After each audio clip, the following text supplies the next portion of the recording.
Let me make sure the volume is turned up. Paranormal Files Live, first show. How exciting! I am so excited. Are you?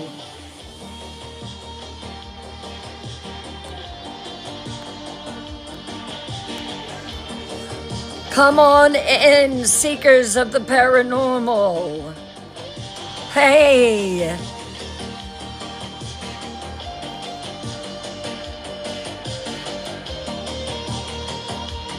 Hello, everyone. Welcome in. Tonight is so exciting. This is the first night of Paranormal Files Live. Do you like the paranormal? Then you're going to love this show.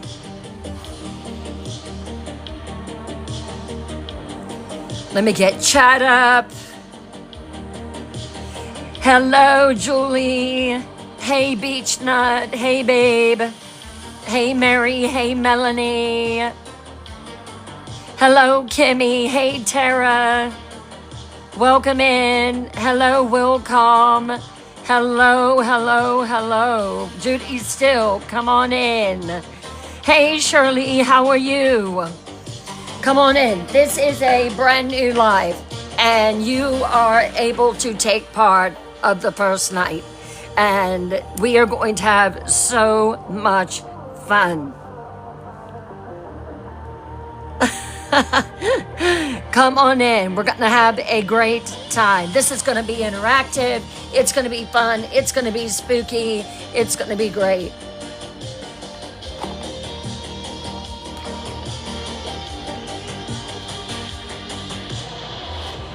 Hey, Tara. Thank you. Thank you. Thank you. It's so nice to finally just wear my hair. Hey, Palm. How you doing? Welcome in. Welcome in. Welcome in. Hey, Judy Still. Tonight we are going to be opening case number 1. It's going to be chilling. Are you ready? Hey, boss man, if we could go ahead and start sharing the live, that would be fantastic. Start getting the word out that Paranormal Files Live is live tonight. Thank you, Palm. Thank you. Thank you for reposting. Let's share it to the FYP. Let's start getting the word out. I am so excited. This is a new channel, and we are excited to come in here and start sharing paranormal files from all over the world. Paranormal stories, maybe that you haven't even heard of before.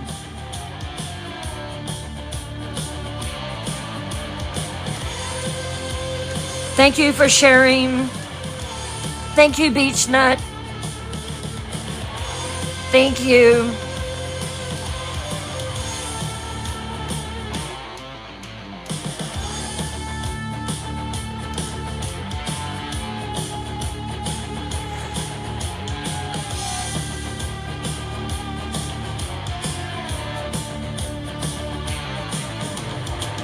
I'll be right back.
Citrine is in position.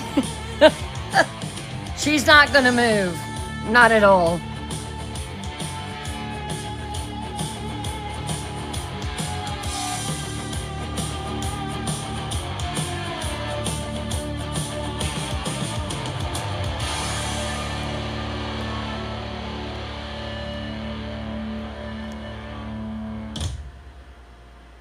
Hey X, hey Sandra.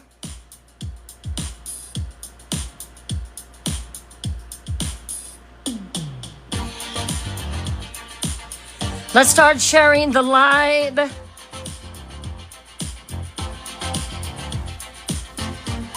Who's getting snow? If you are, I'm jealous. Very jealous. Here in South Carolina, it doesn't happen. It does not happen. So I am very jealous right now. Hey, Pastelina.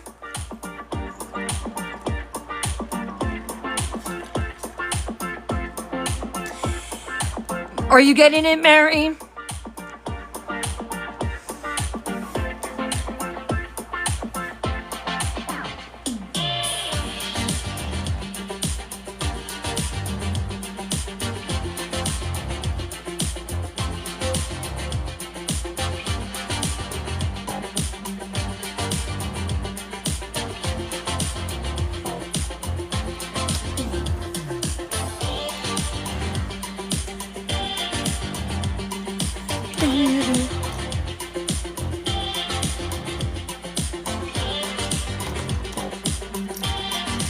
You like it? I will work on it as I go along, but I'm pretty happy with what I've got right now. Hey, Tracy. Hey, Jim Rocks. How is everyone? Hey, Pamela. Okay, don't pass out when you see my hair, okay? I told y'all I'm a ginger. I wasn't kidding. Hey, Bonnie Lass. How are you?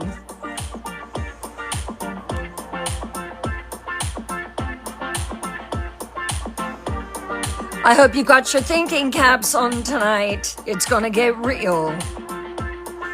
Hey, Rose. Welcome in.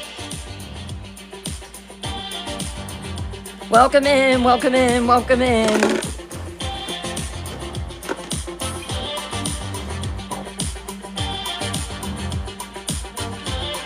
Come on in. If you like the paranormal, do you like ghosts? Do you like hauntings? We're going to cover it all here.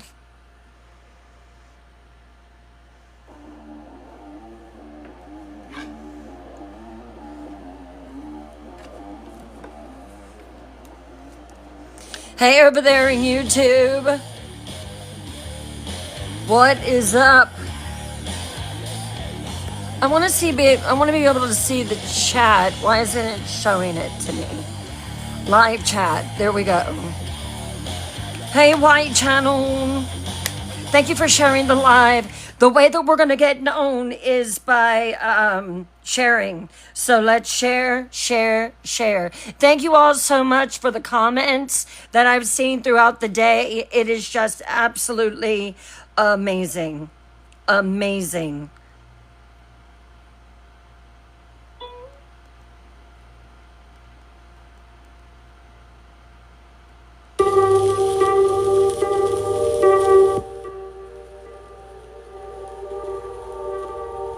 Love you.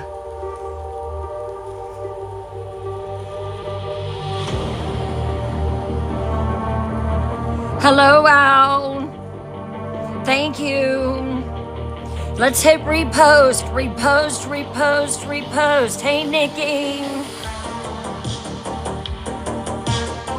This is something that I've been wanting to do for a long time. The paranormal is something that is just near to me. I love it. I love the paranormal. I love ghosts. I love hauntings. I love the unknown. And so we are going to dive in deep. And I am so excited about the first case.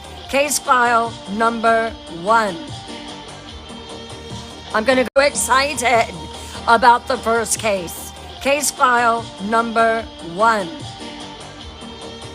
I'm going to go ahead.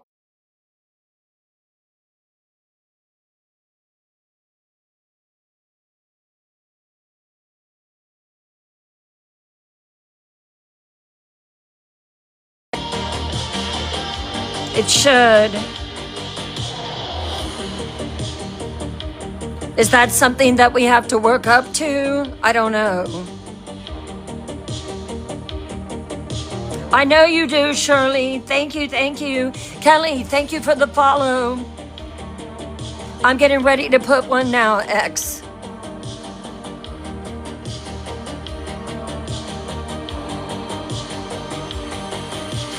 Do, do, do, do, do, do.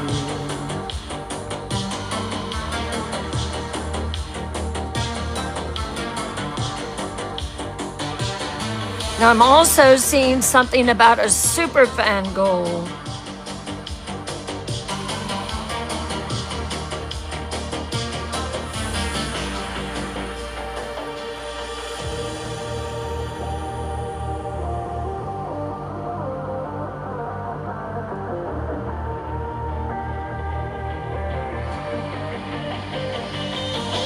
I'll learn that here in a minute. Or tomorrow. Maybe tomorrow.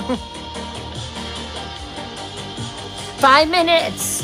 5 minutes till I unlock our first case. Are you excited? Let's share it. Share it with friends, family, co-workers, neighbors. You got 5 friends, 15 friends, 10.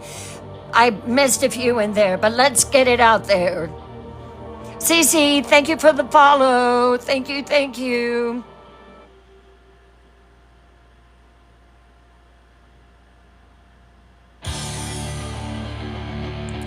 I'll have to figure that out. Is anybody else not able to pin?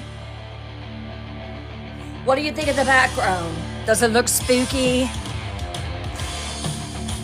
Thank you.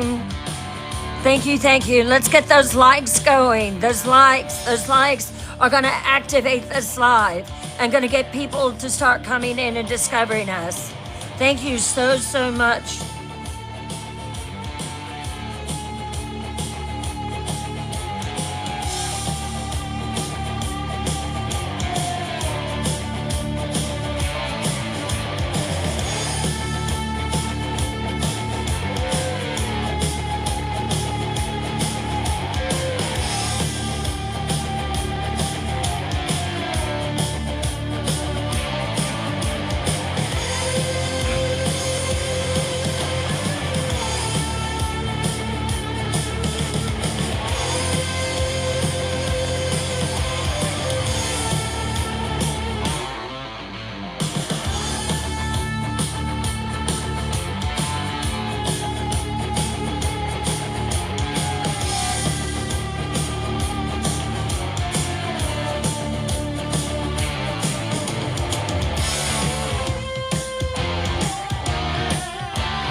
Oh, you got it to pin?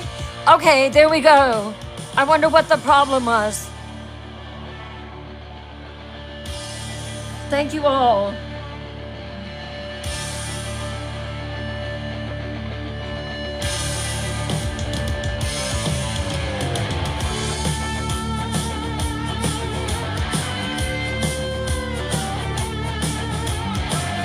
Three minutes.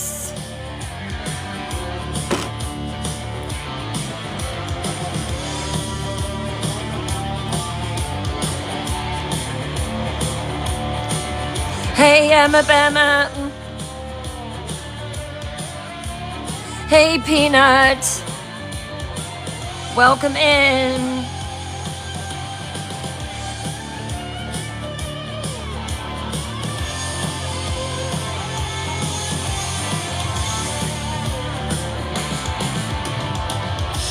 Two minutes.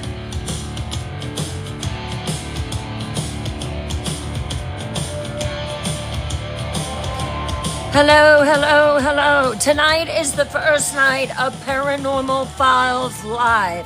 All we explore here is the paranormal, and we're gonna have fun doing it.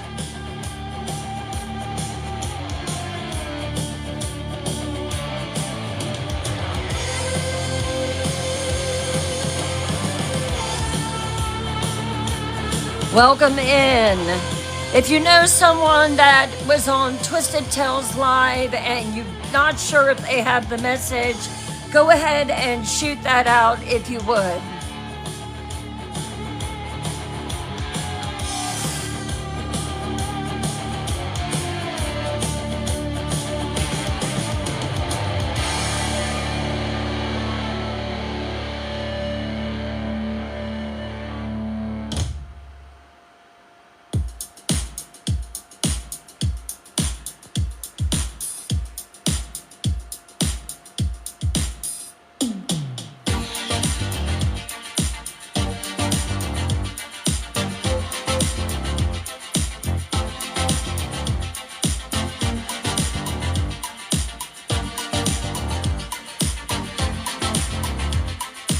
How are you doing, Tracy? Make sure to send out your dailies, your Go Populars.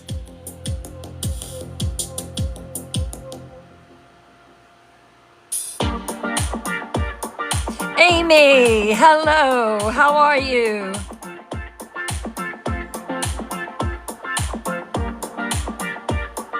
How are you?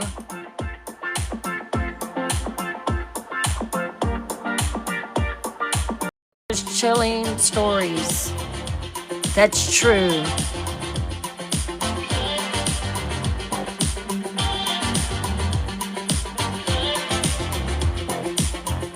Hello, Mia. How are you? If you haven't followed, please do so.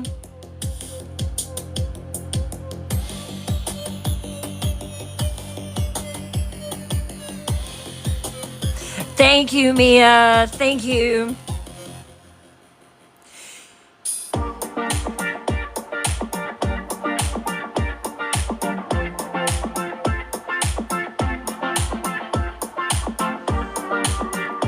Hey, Bonnie Lass, how are you? I love your name.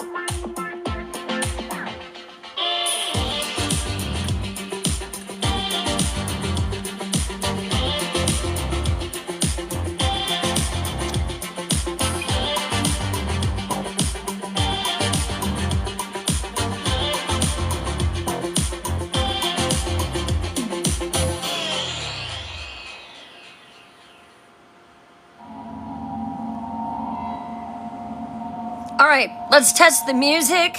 Let's make sure the music is good. Can you hear it?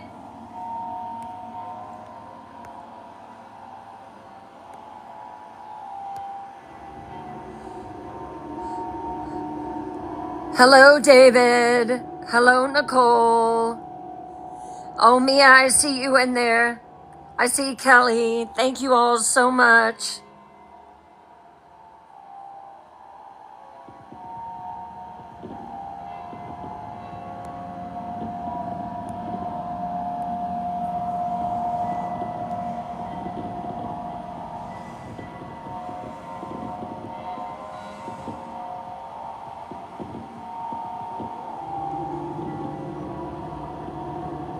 Music is working fine. How does it sound over in the white channel?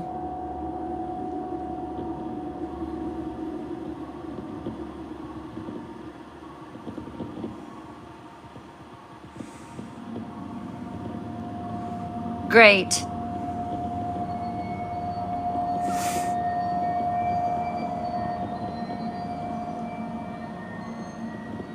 Welcome to Paranormal Files Live. This is night one and our first show, and I am so excited about this stream. On this show, we are going to explore the paranormal from all over the world. We're going to explore haunted houses, asylums, graveyards, you name it, we're going to do it. And it's going to be fun. But this is going to be an interactive experience. This first case is chilling. I have did so much research about it over the past few days, and I feel like I know it like the back of my hand. But there is so much to cover. Case number 1. We are going to be delving into a case that rocked New England. You probably know what it is now. A case that rocked a town called Salem. Case number 1. The Salem Witch Trials. Are you ready to dive in? Let me see it in the comments.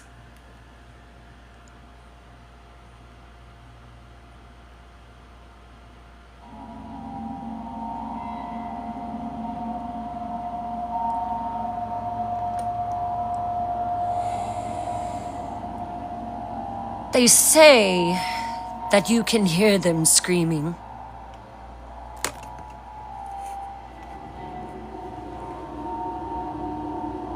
On Gallows Hill in Salem, Massachusetts, when the wind blows just right, you can hear the creak of the rope, the snap of the neck, the final gasp of the innocent. 19 voices, 19 souls crying out for justice that never came.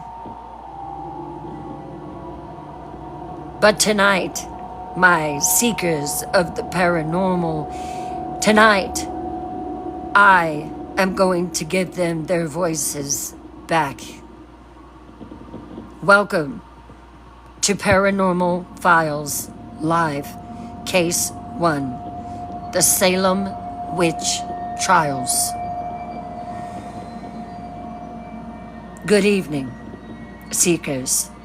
I'm Bryn Morgan, and tonight we open a file that has been sealed by history, whitewashed by time, and buried beneath centuries of lies. But before we descend in tonight's darkness, I need to know who's seeking the truth with me tonight. Drop in the chat right now, seekers. I want to know, where are you watching from?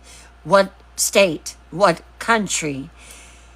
I want to see how far that our circle of truth seekers extends tonight. Maryland, Washington, Michigan, Pennsylvania, Minnesota. Look at that. PA, Virginia. We've got seekers from all these locations. The truth brings us together from across the world. I'm from South Carolina. Now, important question. How many of you have heard of the Salem Witch Trials before? Drop Salem in the chat if you know the case. Drop new if this is your first time, your first deep dive into this case. Salem, Salem, Salem, Salem. So everybody's pretty familiar with it. Salem, Salem, nice. And for those who do know Salem, quick poll before we begin. Well, we won't do a poll yet, but do you think that the accusers were deliberately lying, or did they genuinely believe that they were bewitched? Drop lying in the chat if you think they were lying. Drop bewitched in the chat if it was real.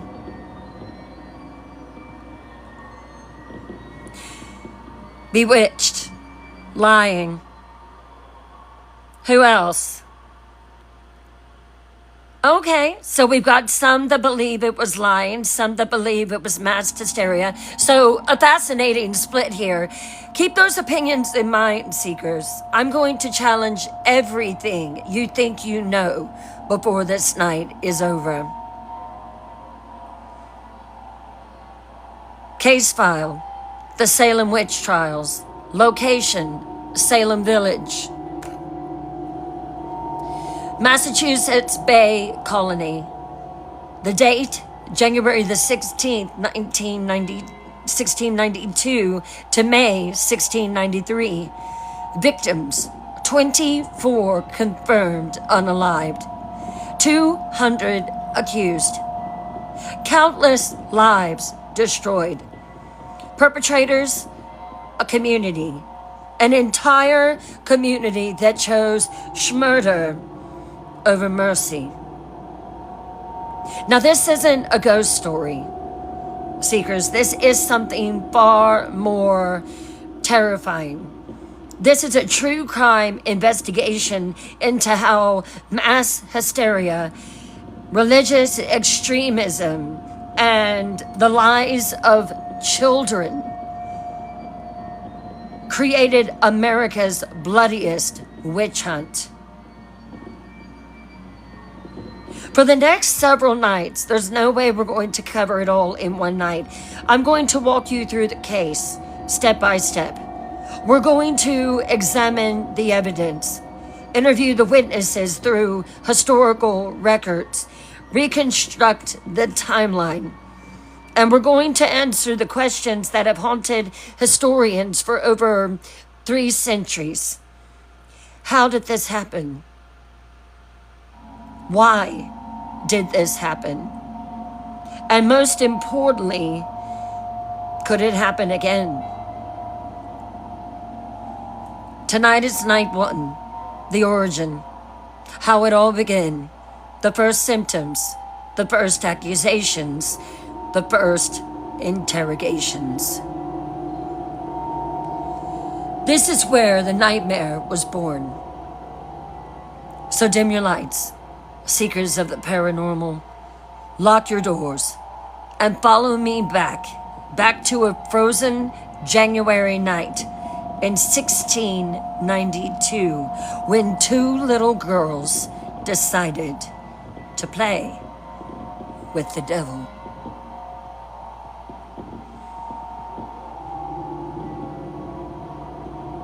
Before we dive into the horror of this case, we need to understand the landscape, because Salem in 1692 isn't like any place that you know. This is a powder keg that is waiting to spark. Salem Village, which is now called Danvers, is a small farming community. It's about 5 miles inland from Salem town, the coastal port. It has around 550 people live there. Everyone knows everyone. Everyone watches everyone. Privacy doesn't exist. And this community is fracturing, and I'll tell you why. There are bitter disputes over land boundaries, fights over who should be the minister, feuds between families that go back for generations, the Porters versus the Putnams, the old guard versus the money, Salem town's wealthy merchants versus Salem Village's struggling farmers. And then there's the fear, constant gnawing fear. Just 60 miles north, there's a brutal war that is happening. Now, King William's War is what is going on. English colonists versus French forces and their Native American allies. Refugees pour into Salem with horror stories of villages burned, families massacred, children taken captive. Some of these refugees are living in Salem Village right now. Mercy Lewis, who will become one of the chief accusers. She watched her parents murdered by Wabanaki warriors. And that trauma lives in her bones and is very important in this case. The Puritans are a peculiar people, strict. They believe that they have been brought to this place. It's a promised land. And Satan is literally real and actively trying to destroy them. This isn't metaphorical, okay? They believe that Satan is real. They believe that the devil walks the earth, recruiting witches to sign his book in blood, sending demons to corrupt Christian communities. Every misfortune is a sin. You get sick, it's a sin. You must have did something to get sick. A cow dying is a sin. Milk souring is a sin.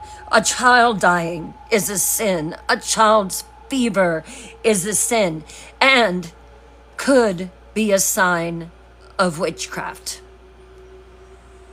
So when something truly strange starts happening, when children start convulsing and screaming about invisible tormentors, they have only one explanation. The devil has came to Salem. Seekers, I want to ground you in this time period. What do you think was the biggest fear for people living in Salem Village in 1692? What do you think kept them up at night? Do you think it was Native American attacks from the frontier wars, starvation and harsh winters? Or do you think maybe that it was disease and death? Or maybe Satan and his demons? Or was it something else? Let me know in the chat.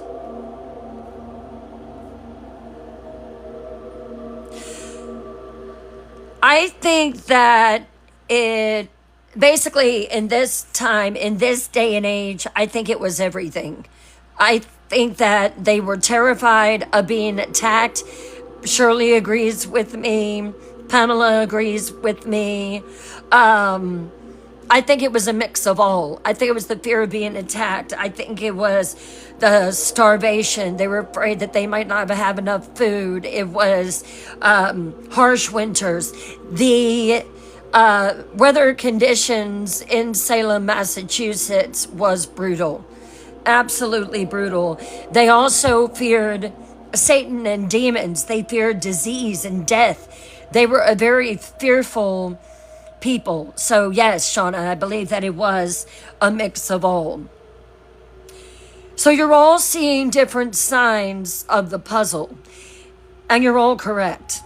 But here's what's crucial, seekers. They believe that all of these were connected. A bad harvest, Satan's work. A child's fever, possibly a witch curse. An Indian raid, well, that was the devil using savages to destroy God's people. Can you imagine living with that mindset in 1600s, believing that everything that happened that was bad was because of demons, because of witches, because of God's mark upon you, because of not being acceptable in God's sight, so he was bringing sin on you? What a absolutely horrible and terrible way to live. Can you imagine that?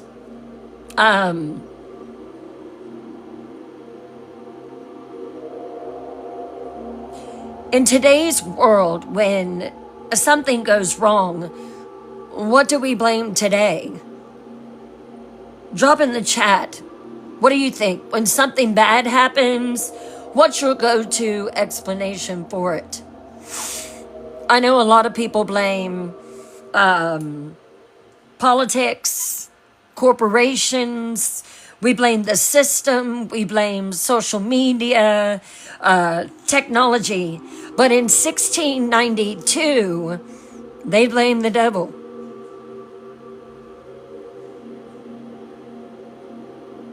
Plain and simple. It was a different scapegoat. It was the same human need to find someone or something to blame. Remember that pattern, because we will come back to it.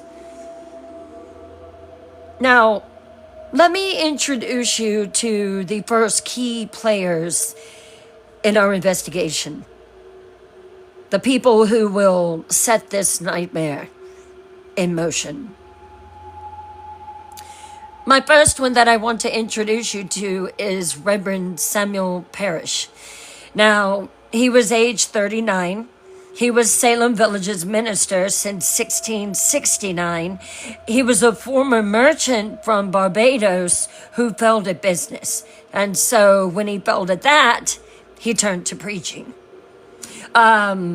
He's paranoid, he's controlling, and he's deeply unpopular. No one likes him. The village fights him constantly over his salary and his housing. He sees enemies everywhere. And soon he'll be proven right. Or will he? The second one is Betty Paris. Now, she's age 9. She is the minister's daughter, and she is a quiet, obedient child that is raised in strict Puritan discipline. I want you to try to picture this.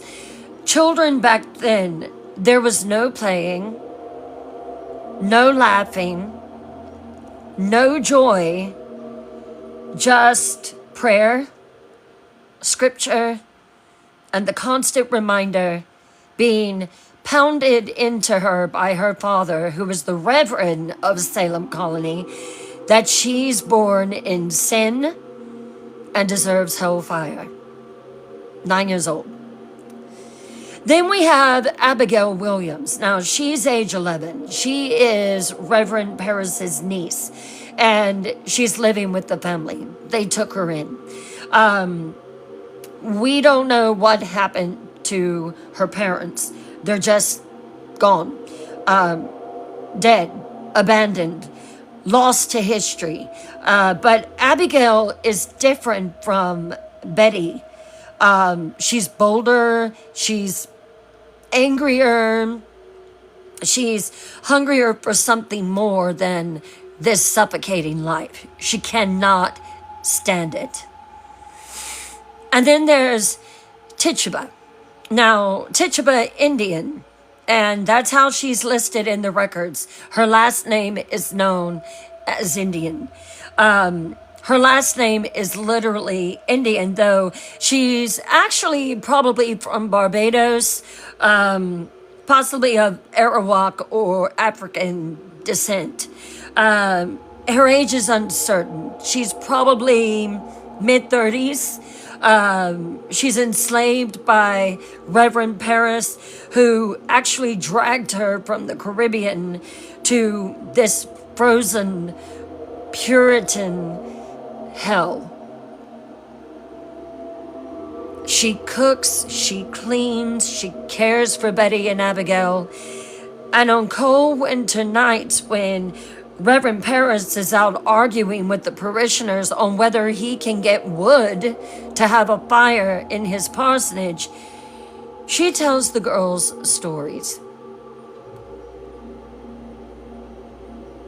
Stories of her homeland, of spirits and magic, of a world beyond Puritan grimness. And this is actually where it all begins. Seekers, I need you to use your imagination here. Imagine with me for just a moment that you're a 9-year-old Puritan girl or boy. In 1692, your entire life is this. No toys, no games, no music except hymns, no books except the Bible, constant reminders that you're sinful and deserve hell, prayers for hours every day, and church services that don't just last for 2 hours, they last for 8 hours or more. At that age, I wasn't even able to sit in church and be still for 30 minutes, much as less 8 hours. Can you imagine that? It's no childhood. You're right, Palm. It's no childhood at all. How would you rebel? What would you do to escape that life, even for a moment?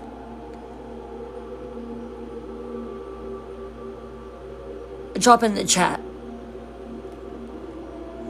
I remember plenty of times. Hey, Rebecca, I remember plenty of times that I was called out in church because I was just a mischievous, red-headed, freckled little girl who could not sit still. I was called down from the pulpit many, many times, okay? But back then, Shirley says, pretend I'm sick. Kelly says, dream. It's no type of a childhood. Bonnie says, read a forbidden book. Tracy says, probably get into trouble. So I don't know if you know this, but back in the Puritan days, when you were in church and you were caught sleeping or not paying attention to the minister's sermon, you were hit with a rod. Pop, to wake you up. I mean, it would not have went very well for me. I would have had bruises all over my body. So that's what makes this so tragic. Seekers, these girls weren't monsters at the start. They really weren't. I mean, they were just bored, trapped children that were looking for something, anything, to break the monotony. So, be honest with me. How many of you, when you were kids, told a lie that spiraled out of control?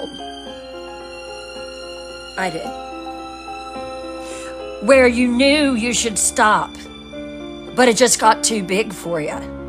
And before you knew it, it had just snowballed out of control. Drop guilty in the comments if you've been there. I did it more than once. I admit it. And I'm okay with that. But have you ever did it? Had a lie that started out so small and then it just kind of grew. And then you just did. So apparently I'm not alone in that. Bonnie Lass says guilty. Palmon says guilty. Shauna says guilty. Shirley says guilty. You were never guilty, Pamela? Emma says guilty more than once. Yeah, I used to have to go out after I was told, after I told a lie. My grandmother would make me pick a switch from the tree, and she would tan my legs. Tan them. Never? Wow. I plead the fifth, Tonya Jean says. Okay, sure. So look at that. Most of us have been where these Puritan girls were, haven't we? Now, imagine that your lie that you tell doesn't just get you grounded. It gets people executed. It gets people unalived. That's what happened here. Oh, I just got cold chills.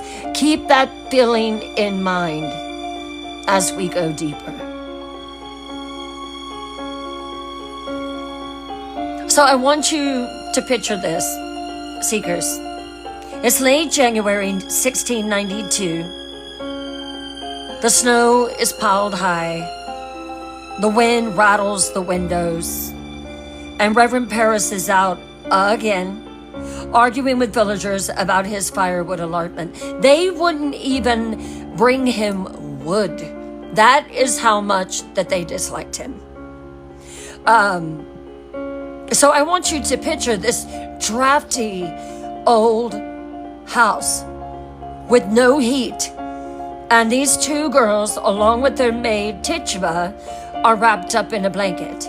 And they're trying their best to stay warm.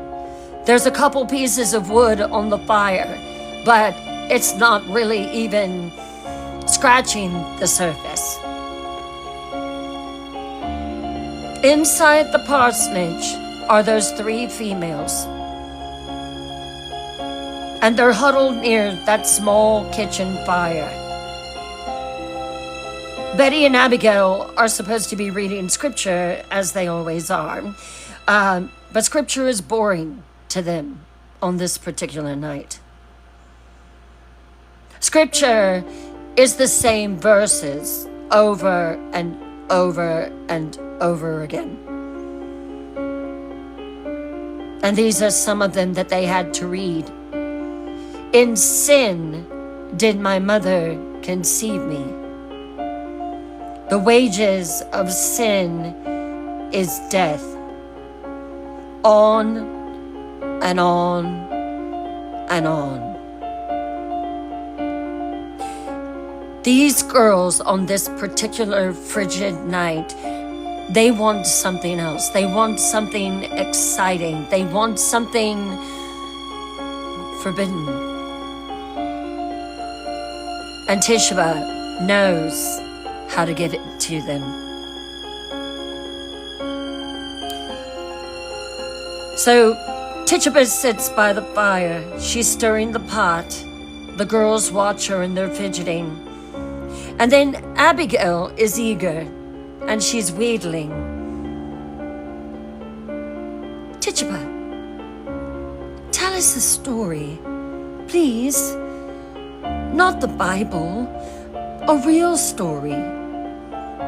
So Tituba is warm and slightly teasing toward her girls. She loves them. A real story, child? Reverend Paris, he says the Bible is the only real story. And then Betty, who is quiet and nervous, she says, but Father isn't here. And then Abigail, the bolder one, says, tell us about the spirits. The ones from Barbados. Do you remember them? Tituba laughs softly. Oh, I remember. The spirits there, they're not like the devil your father speaks of. They're not all evil. Some mischievous, yes. Some dangerous, but some just exist alongside us. Abigail leans in closer. Can you see them? The spirits. Tituba's very cryptic. Some people can. Some people born with the sight. Some people learn. Then Betty whispers, could we learn? And there it is. The question that changes everything. Tituba looks at these two girls, one that is timid, one that is bold, both desperate for something beyond their gray, joyless existence. This is the turning point. She can make a decision, tell them to go back and read the scriptures, or show them just a little bit of magic. Tituba is conspiratorial. You want to see the future? You want to know what man you'll marry? Abigail is all excited. Yes, Oh yes, can you show us? And then Betty, who is frightened, but she's also curious. Should we? Isn't it sinful? Tituba's dismissive. Sinful? Child, it's just reading signs. Like reading clouds for rain. Like reading bird flights for weather. Just reading. So Tituba pulls out an egg and a glass of water. This is Venus glass divination. It's an old folk tradition where basically you crack an egg, you drop the white into the water, and watch what shape that it forms. That shape reveals your future husband's occupation. It could be anything. It could be a ship, a sailor, a plow, a farmer, simple, harmless. Or so it should be. Seekers, be honest with me. How many of you have done some form of fortune telling? And be honest, tarot cards, Ouija boards, palm reading, astrology. Drop yes if you've dabbled in divination. No if you never have.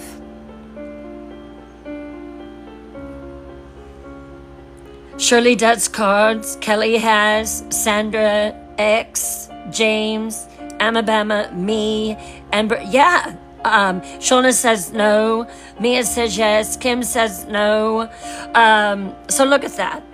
Most of us have tried something. And did you burst into flames?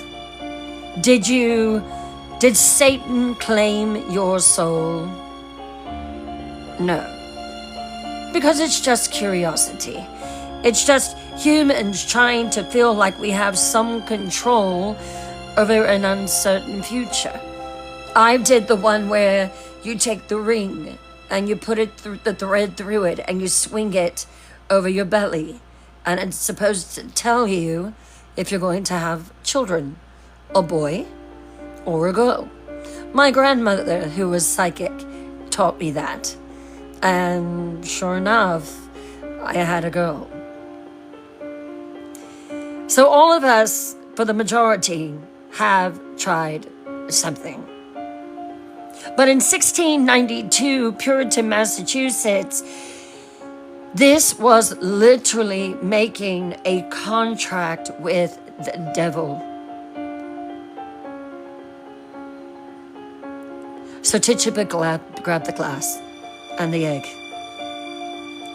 Come close now. Watch the glass. See how the egg white swirls and settles.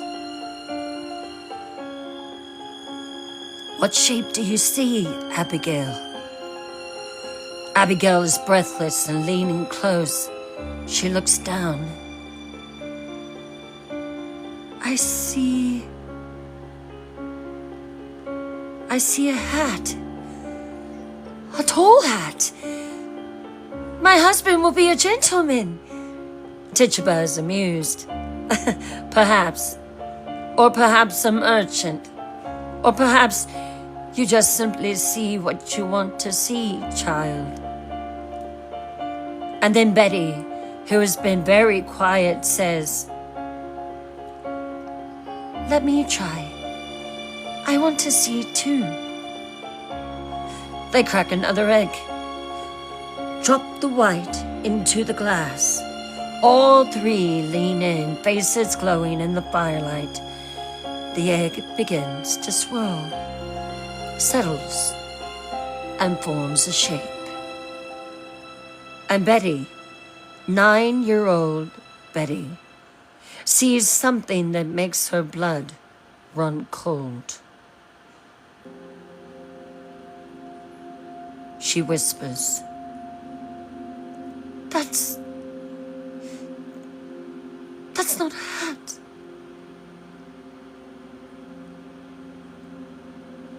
Abigail, what is it? What do you see? It's a coffin. A coffin shape. Tituba, why do I see a coffin? Tituba is suddenly worried. No, child, you misunderstand the shape. It's not. But Betty is backing away and her voice is rising. It's a coffin! I'm going to die! I'm going to die and go to hell because we did witchcraft. We did the devil's work. Abigail is trying to calm her. Betty, no, it's just a game. It doesn't mean anything. But Betty is hysterical now. Father will know. God will know. We'll all burn in hell forever. Betty flees to her room.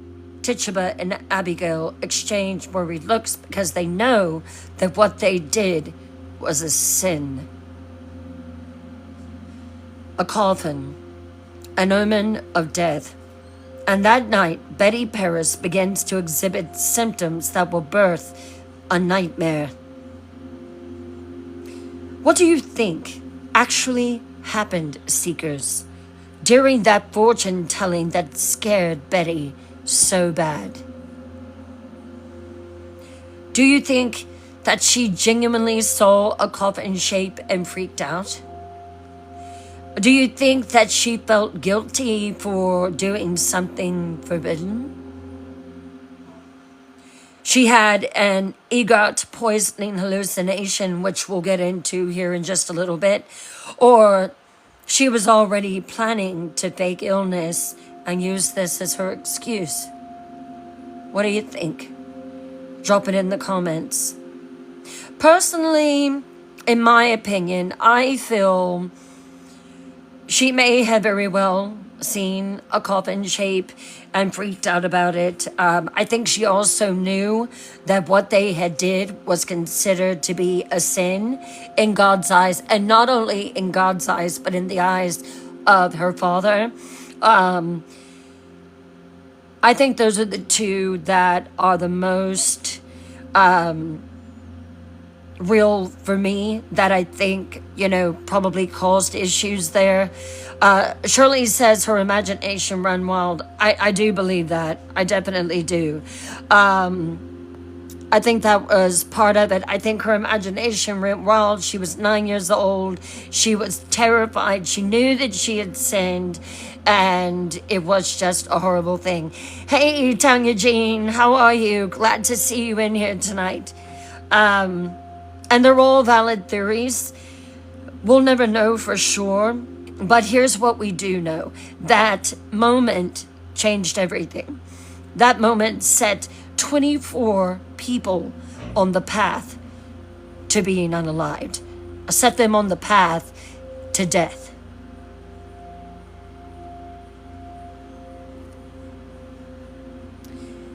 Now, Seekers, here's where we need to look at the evidence like investigators.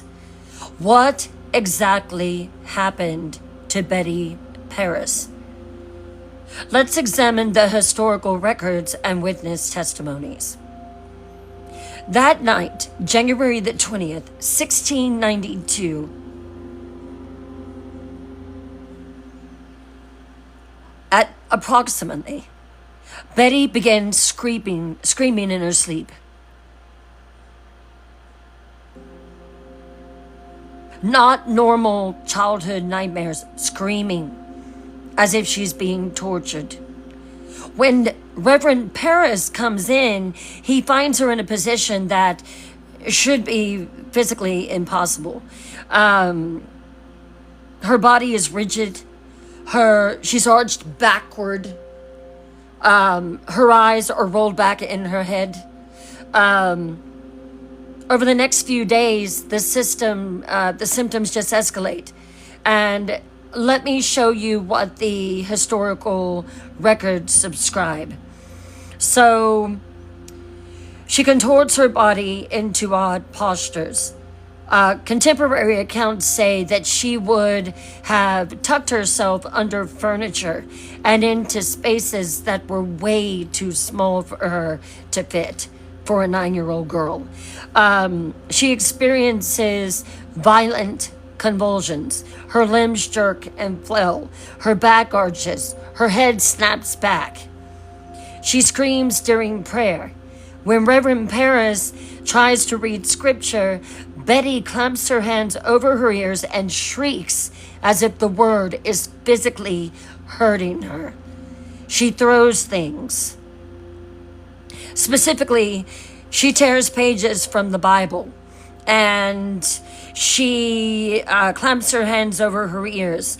She throws the Bible across the room during devotions, which is the ultimate Puritan taboo. She makes sounds that aren't human. She starts barking in front of her father, howling, grunting, speaking in voices that sound nothing like her own. She claims to also feel invisible hands pinching her, pricking her with pins, choking her. She shows marks on her skin, red welts, scratches that appear suddenly out of nowhere. She enters trance states where she doesn't respond to her name for hours. She doesn't blink. She barely seems to even breathe. As she speaks of visions, dark shapes in the corners, creatures with glowing eyes, a tall man in black who whispers promises and threats. Okay, Seekers, now we get into the real investigation. Time for you to be the detectives with me. Based on these symptoms, what do you think was really wrong with Betty Harris? Now, here are some potential diagnoses. Ergot poisoning. So, ergot poisoning was a fungal hallucination from contaminated grain. Okay? It was a psychological breakdown from religious trauma. She knew she had sinned. She felt guilty about it and started exhibiting these symptoms. Epilepsy, or another neurological condition, perhaps. Deliberate faking for attention. Like she knew that if her father knew she had did it, but yet if she put on this act, that he might overlook that, and instead of being angry and furious with her, he would feel bad. Genuine demonic possession. Hey, I'm not here to judge. It's possible. A combination of factors. What do you think that it was? Possession, Pastelina Pink says. Shirley says possession.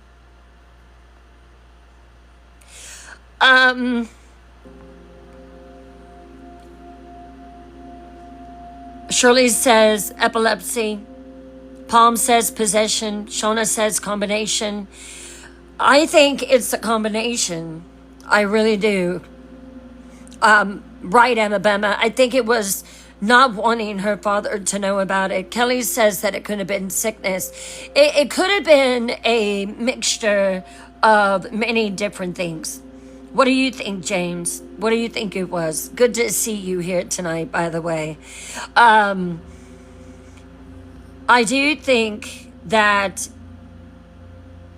as the case goes on, I do think that there was some acting going on. But when I hear the part about contorting her back and her neck snapping back and different things, I kind of have the feeling of leaning toward possession. So I'm very split on that too. But excellent work, Seekers. I'm seeing your responses. And I believe that most of them believe that it could have been possession, poisoning. And then Shirley says, I think maybe her guilt just took control. I think that was paramount in it. I really, really do. Here's what makes the case so challenging, though. All of these are possible, and we'll never know for certain. We never will.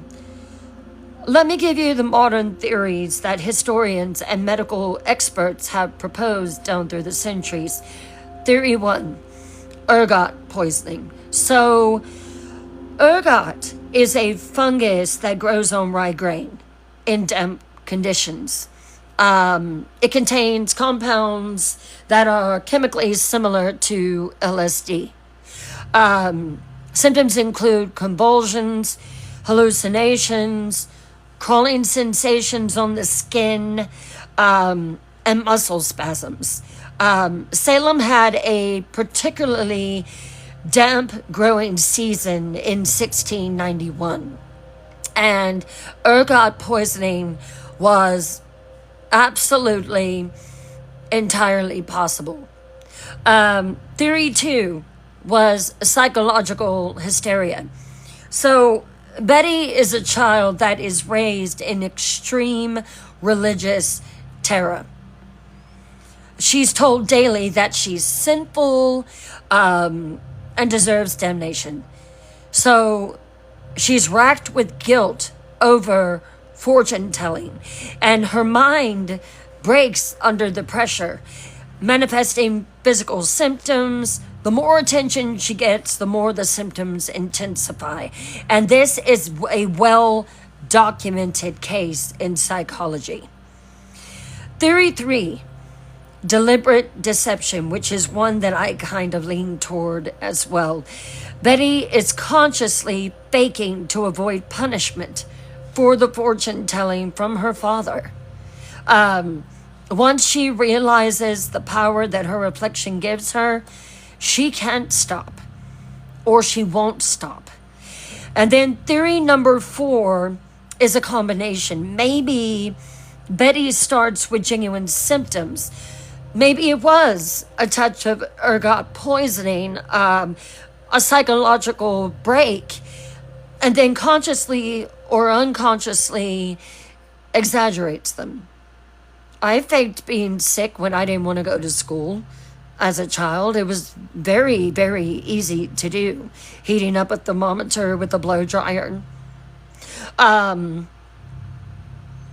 So he calls in Dr. Griggs. And Dr. Griggs is the doctor in Salem Colony in 1692. And he comes in, he examines Betty. So if you were Dr. Griggs in 1692 examining a child with these symptoms and you had no modern medical knowledge, basically just a country doctor, what would you conclude? Be brutally honest. If you knew all the symptoms that were being exhibited, what would you think that they were?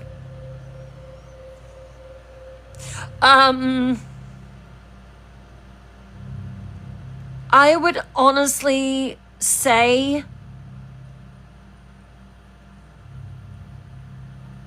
I think I would lean more toward a supernatural explanation of it. Again, I go back to the contortions, the neck snap, eyes rolling back in your head. I think as a doctor, if I was called there, I would think it was something that was supernatural. But what would you think? So, Paul Mom agrees. The supernatural explanation. Mia agrees. Shirley agrees, says it's paranormal. So, I really don't know how you would get around that, to be honest with you.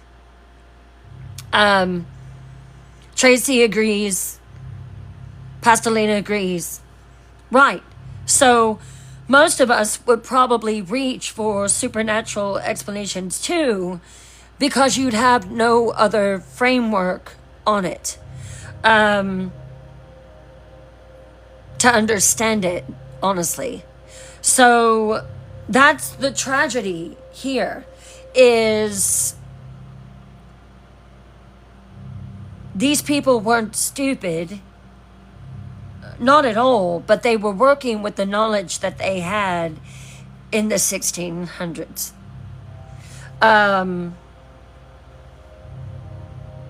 They worked with it. So we'll never know for certain what was wrong with Betty. But what we do know is this. Betty's symptoms become contagious. How? Oh, it spreads around Salem colony very, very quickly.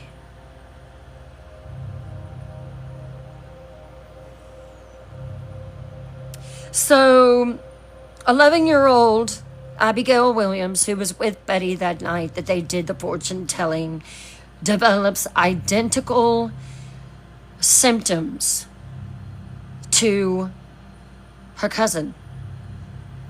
And then 12-year-old Ann Putnam Jr., daughter of Thomas Putnam, one of Salem's most powerful and vindictive men, starts exhibiting the same symptoms. Then 17-year-old Elizabeth Hubbard, who works for Dr. Griggs, exhibits the same thing. Then 19-year-old Mercy Lewis, the orphan servant who watched her parents murdered by the native warriors.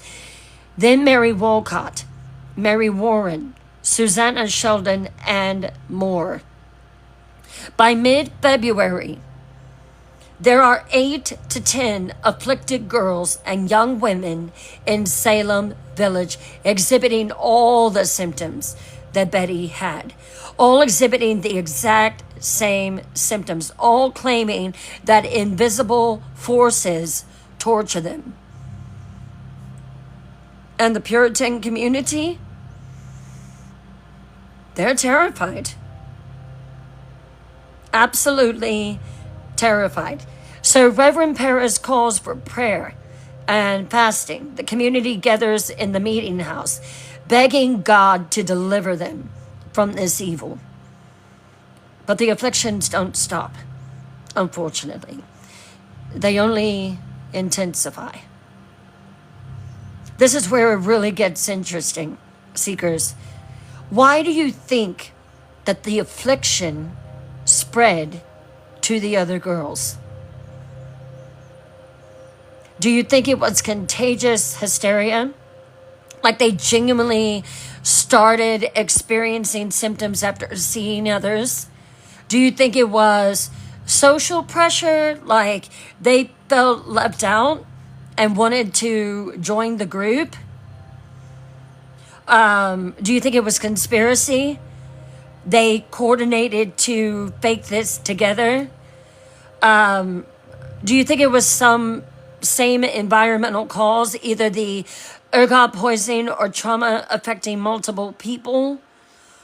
Or do you think it was just attention and power? They saw the power the first girls had, and they wanted it too. Again, I think in my personal opinion that it was contagious hysteria. I think it was also social pressure. I think it could have been conspiracy. And I don't really know if I lean toward ergot poisoning. I mean, maybe. And I think that it was attention, and I think it was power. So that's like the only one that, that I'm leaning away from would be the same environmental cause. Okay, so Scare Hunter says hysteria. Tracy says sickness from ergo poisoning. I mean, that's possible. Pastelina says contagious hysteria. And then Melanie says, I think that they had the connection of the preacher. Very possible. And then Shirley says an unknown illness. Great insights, seekers. I'm seeing all these theories in the chat. The truth, I definitely think that it's probably a major combination of all of them. Have any of you ever witnessed contagious behavior, like in schools or social groups where one person starts something and suddenly everyone's doing it. Drop examples in the chat if you have. So really, this is just human nature. Seekers, we're social creatures. We mirror each other. We want to belong. And in high stress environments, that mirroring can become pathological. It definitely can happen. That's right, Pastelina. It's called a trend. We follow trends. I'm sorry to hear that, Melanie. Including very dangerous trends. I believe in you, Scare Hunter. I agree. I think they were faking because they knew the trouble that they would be in if people knew. And there are so many different fashion trends. Tracy, you're right. People stole your dance moves in school. Well, there you go. You must have been a very good dancer.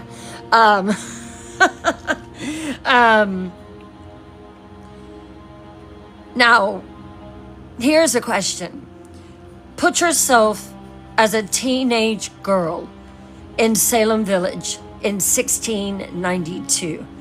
I'm sorry to hear that, Kelly. That's a terrible thing. Picture yourself there. You're watching all these other girls get attention for the first time from adults, clergy, doctors, the entire community focused on them. Would you be tempted to join them? Be honest. Drop yes if you would. No if you simply would not do that, or maybe. I don't know. If I was a teenager and I believed in and I wanted friends, and I wanted to be part of something, I don't know, maybe I would say yes. Definite peer pressure, absolutely. Children were not, they were told that silence is golden, that it is best to be seen and not heard. So yeah.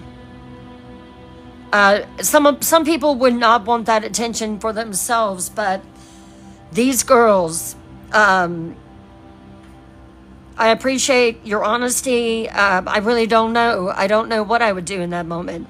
And that is why this case is so disturbing, because most of us can see exactly how it happened. It's not about being evil. It's about being human. Because here's what is actually happening. These girls have discovered something so powerful. When they convulse and scream, the entire community stops. Men actually listen to them. Adults fear these girls. They have attention, sympathy, and most importantly, they have power. In a world where women, especially young women, had zero power, and I'm talking zero, the feeling of being listened to, the feeling of being heard, the feeling of getting attention is intoxicating. It's addictive. And unfortunately, it's about to become deadly. Let's take a intermission, 10 minutes. Get you a drink, get you a snack, and when we come back, we're going to continue our first case, case number 1, the Salem Witch Trials. I'll be right back.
Hello, Kathy Mitchell.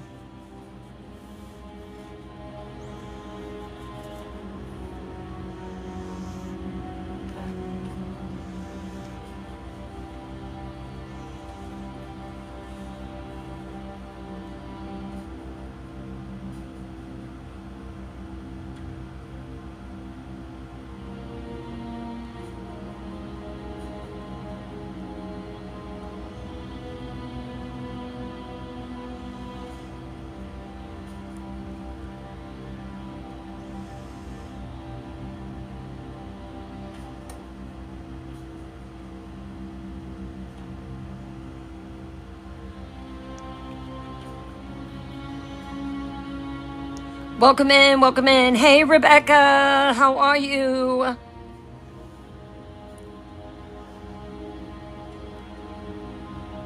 Thank you all for being here on the first night of Paranormal Files Live. I am so excited. This is a new birth. This is a new opportunity to grow as a family, as a community, and embrace the paranormal, which we all love.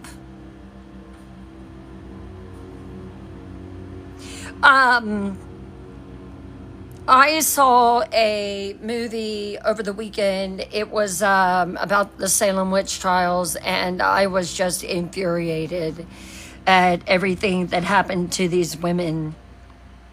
And crazy. You like it, Nikki? Oh, good. I'm so glad. So we're going to be on here Mondays, Wednesdays, and Fridays. So go ahead and mark that on your calendar. And then tomorrow night will be Superfan Live on Twisted Tales Live. And I will be doing Cherry Hill. Oh, I would have too. I would have been burnt just as easy as anything. They would have, yeah, I would have been burned at the stake.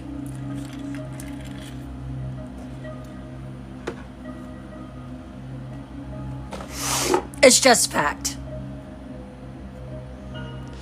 It was insane. There were some parts of it that I cried over. I just could not believe it. I mean, these people absolutely went off the rails. They absolutely were insane. Just absolutely insane.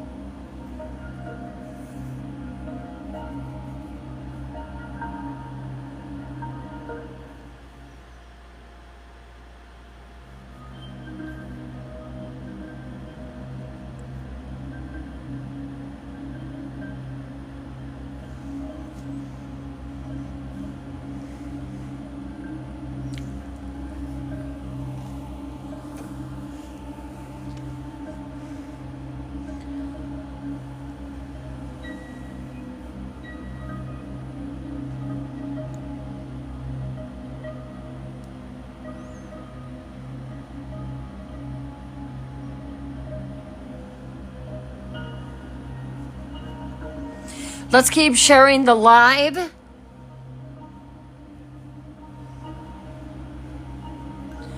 Let's keep sending up those likes. We are starting over brand new here. This is a live that we are starting as a baby from the ground up. Just talk about it, share it out, 5 friends, 10 friends, share it. Thank you so much, Rebecca. Thank you. Hey, Diana. Let's start sharing it. Let's start tapping. Tap, tap, tap.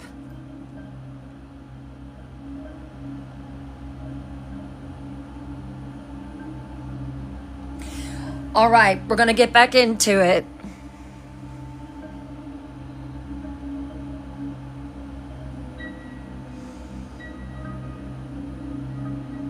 Welcome back to Paranormal Files Live, where case 1 is the Salem witch trials. So, Betty and Abigail have just been dealing with something that they should not have been dealing with because of the maid Tituba, who showed them a way of seeing what their future husbands were going to be.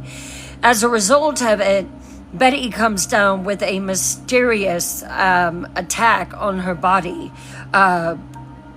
We lean toward it being possession, but I also lean toward it being a bid for attention. So at this point, with both Betty and Abigail being afflicted, he's desperate, and his daughter is possessed by something. Prayer isn't working, so he calls for Dr. William Griggs, which is the village physician.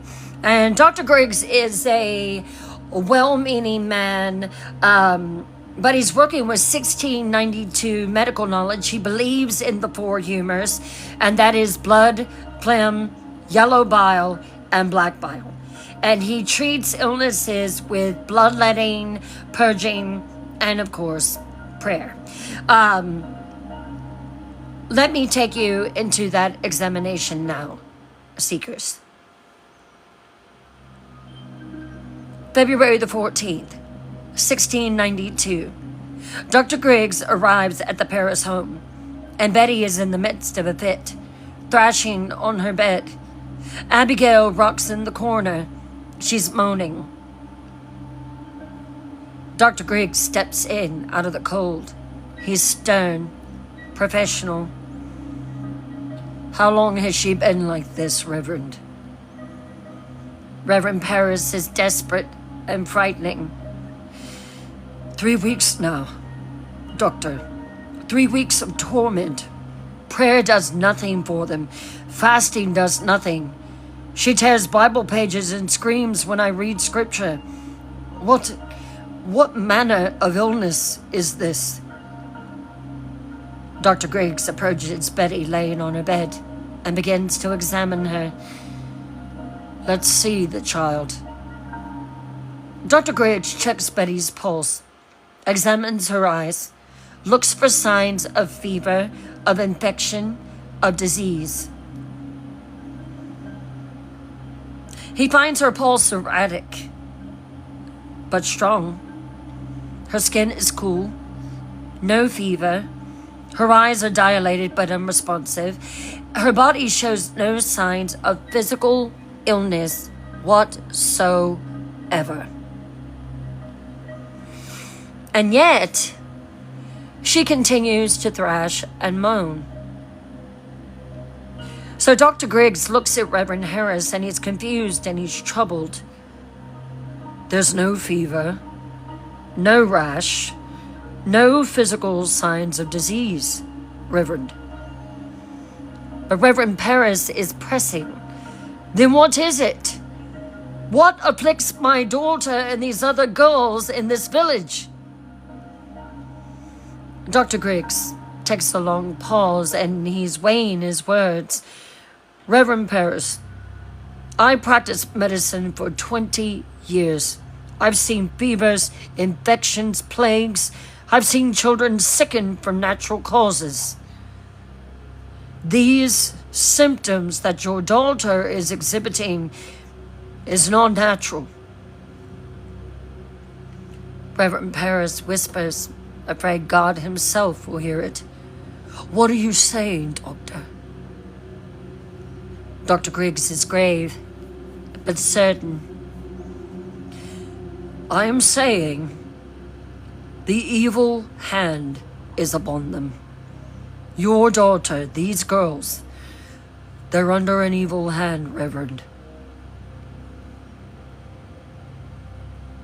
The evil hand, in Puritan terminology, that means one thing: witchcraft. Dr. Griggs has just diagnosed witchcraft. Not because he has evidence, not because he's a superstitious fool, but because he's a man of his time, working with limited knowledge. And when you can't find a natural explanation, what do? The supernatural becomes the only answer. Those 6 words, the evil hand is upon them, will lead to 24 deaths. Reality check here, seekers. In 2025, we still do this. When we don't understand something, we reach for explanations that fit our world view. What is the modern equivalent today of the evil hand diagnosis? When something goes wrong today and people blame it on something without real evidence. What do people today blame for problems when they don't actually understand what's happening? Some of the things could be vaccines causing autism, 5G towers, chemtrails, the Illuminati, election fraud, etc. We like to think we're so much more enlightened than 1692, but we still do the same thing. We blame mysterious forces we don't understand. We find scapegoats. We create simple explanations for complex problems. Scary thought, seekers. Could a modern Salem happen today? Just with different targets? Drop a yes if you think it could, or a no in the chat.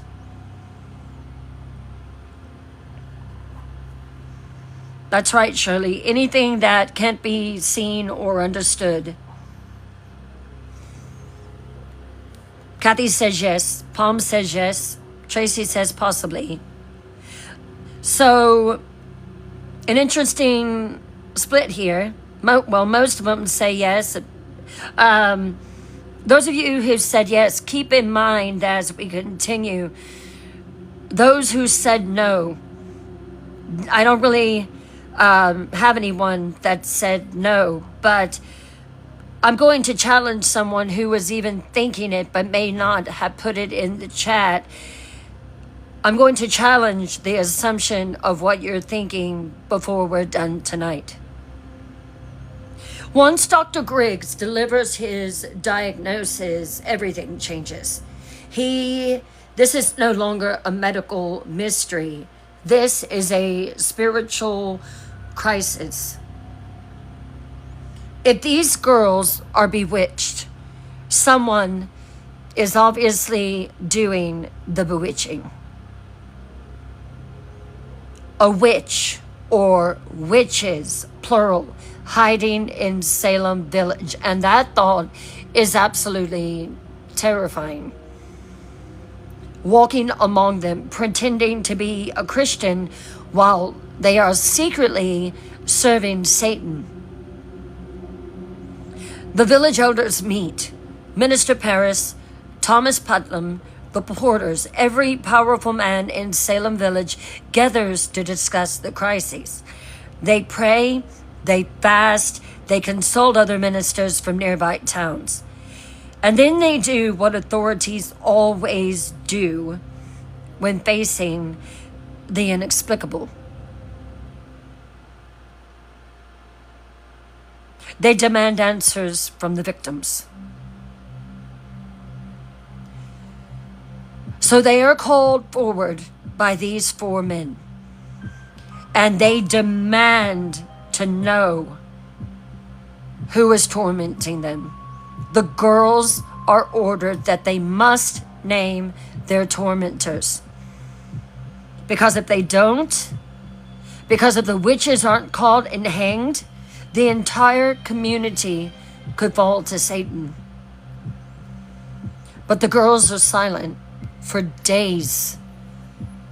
They're silent. Why? Why do you think that they were silent?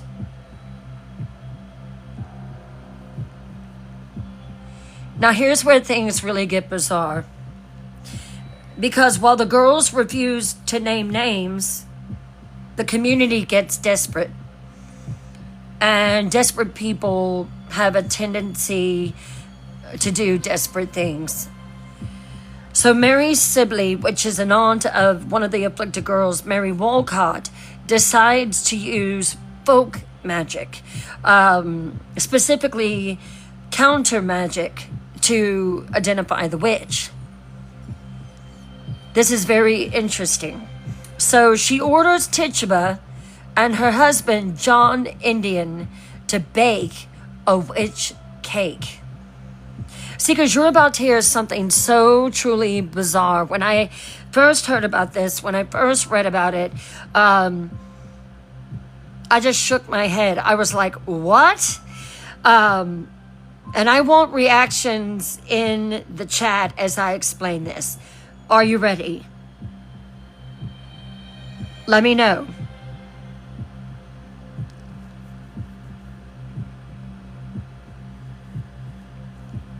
So, what's a witch cake? Let me tell you. You take rye meal, flour made from rye grain. You mix it with the urine of the afflicted girls. Yes, you heard me correctly. Urine. You bake it into a cake. You feed it to a dog. And supposedly, the witch who's tormenting the girls will be revealed. The dog will either lead you to the witch, or the witch will cry out in pain, exposing herself. Have you ever heard of anything so insane in your life? Right. This is the level of superstition that we are dealing with in this time. The community is so terrified that they're literally baking urine cakes and feeding them to the dogs. When Reverend Paris finds out about the witch cake, he is absolutely furious. He gives a sermon condemning Mary Sibley for using the devil's tools to fight the devil. But the damage is already done. The idea that witches can be identified, can be caught, is now planted. And finally, the girls speak. It's late February. The pressure is unbearable. The afflicted girls are examined repeatedly. Ministers pray over them. Village elders demand answers. And the girls, they're watching, they're learning, and they're calculating.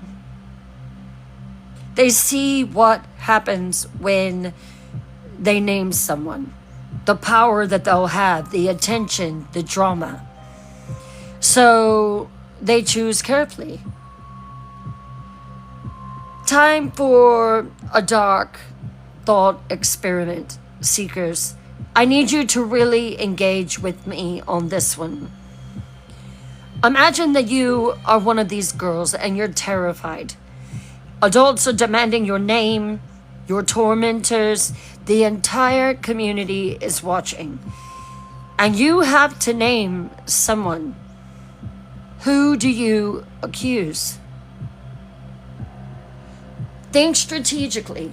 Who in your community? 1 has no allies. 2 is already disliked. 3 won't be believed if they deny it. And 4 cannot fight back.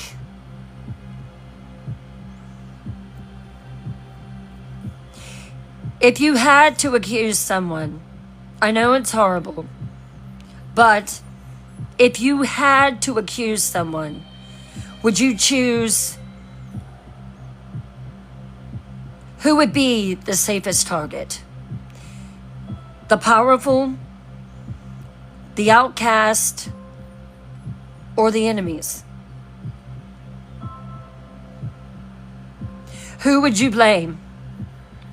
Would you blame someone that has no bearing on your life? Again, I would choose an outcast. I would choose someone that no one likes. I would choose someone who's already got a bad reputation. I would choose someone who is not favorable in the community's sight. So I would go for the outcast. And most of you said that, outcast or enemies, because you're smart.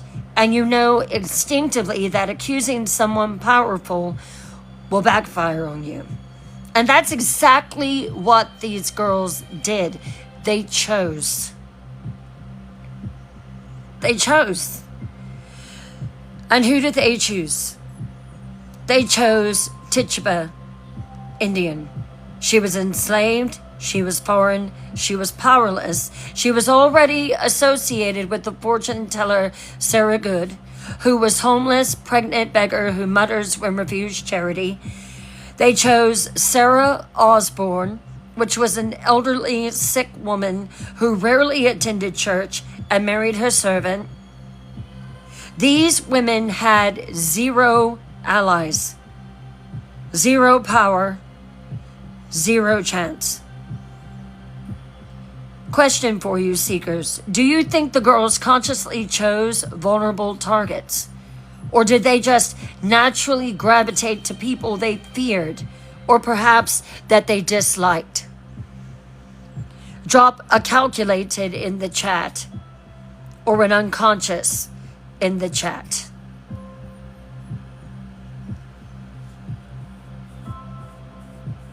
You never know. They could have just chosen Sarah Good because she smelled bad, because they were homeless, they were living in a shelter. Maybe that was what it was. Or, maybe it was just unconscious. Maybe they felt like they just needed to call out names because they were being demanded of. Maybe that was what it was. But whatever it was wrong. I personally believe that it could have been calculated. I really do. I think it was calculated. I think these girls knew exactly what they were picking. Right, Tracy, find a bad person. The majority of you said that it could be calculated. A few of you just said just pick the first person. And here's the thing. It could be a mix of both. It could be calculated and unconscious. They might have unconsciously gravitated toward people who scared them or made them uncomfortable. But that unconscious bias served a very calculated purpose. It was survival. 3 women, 3 names, 3 sacrifices to save themselves. Because what if it bounded back on those afflicted girls and they found out that perhaps they were lying or they were not being honest?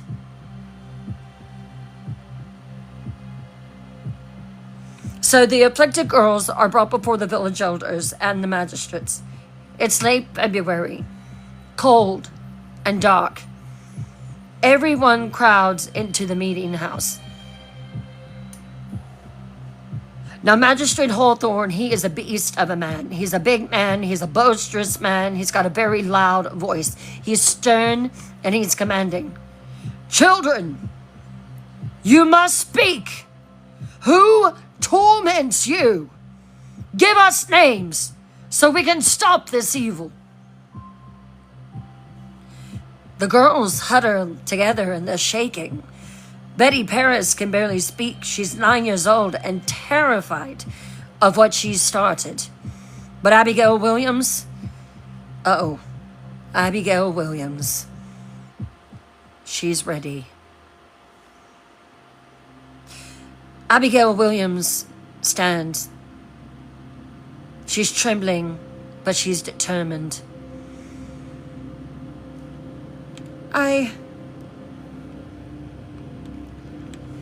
I see her. I see her even now. And then Ann Putnam Jr. suddenly convulsing. She pricks me. She pricks me with pins. Magistrate Hawthorne yells out, Who? Who pricks you? Give us the name. Abigail Williams starts pointing dramatically. And I want you to picture this scene. This Salem church is packed to capacity. There was something about then that people poured out in droves to see it. This church was packed to capacity. The benches were full. The upper balcony was full. Everyone was there. Everyone. So Abigail Williams is standing on the bottom floor. She points up to the top and she says, pointing dramatically, Tituba Indian. She comes to me at night with a yellow bird. The bird speaks with a woman's voice and tells me to sign the devil's book. Elizabeth Hubbard hears Abigail, and it's on now. Sarah Good. I see Sarah Good's spectre. She threatens to cut my throat if I don't sign. The third, Ann Putnam Jr., shrieking, Sarah Osborne! Sarah Osborne sits on my chest and suffocates me. I can't breathe when her spectre comes. And all three of these girls are convulsing, falling to the floor, being pinched, being poked. And there they are. 3 names. Just that quickly. 3 names are called. 3 lives in the balance. Sarah Good, Sarah Osborne, and Tituba Indian. 3 women who in the blink of an eye are marked for death. The magistrate immediately issues warrants. Within hours, Salem Village's constables are dragging these women from their homes. Seekers, drop in the chat. What do you think would have happened if the girls had named powerful men? What if they had named Thomas Putnam? What if they had named Reverend Parrish? What if they had named someone else? What if they'd accused them? What if they had accused men? What do you think? Predictions. What do you think would have happened if they were called out as witches?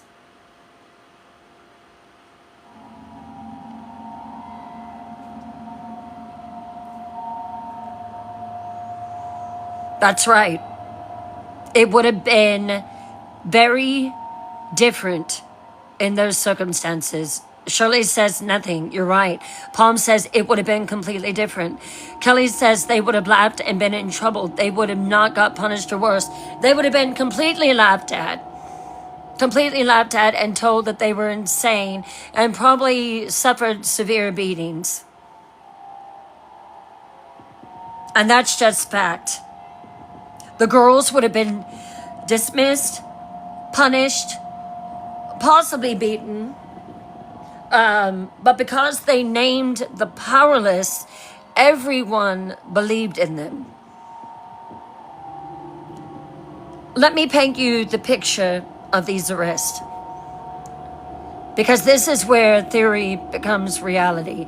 This is where accusations become action.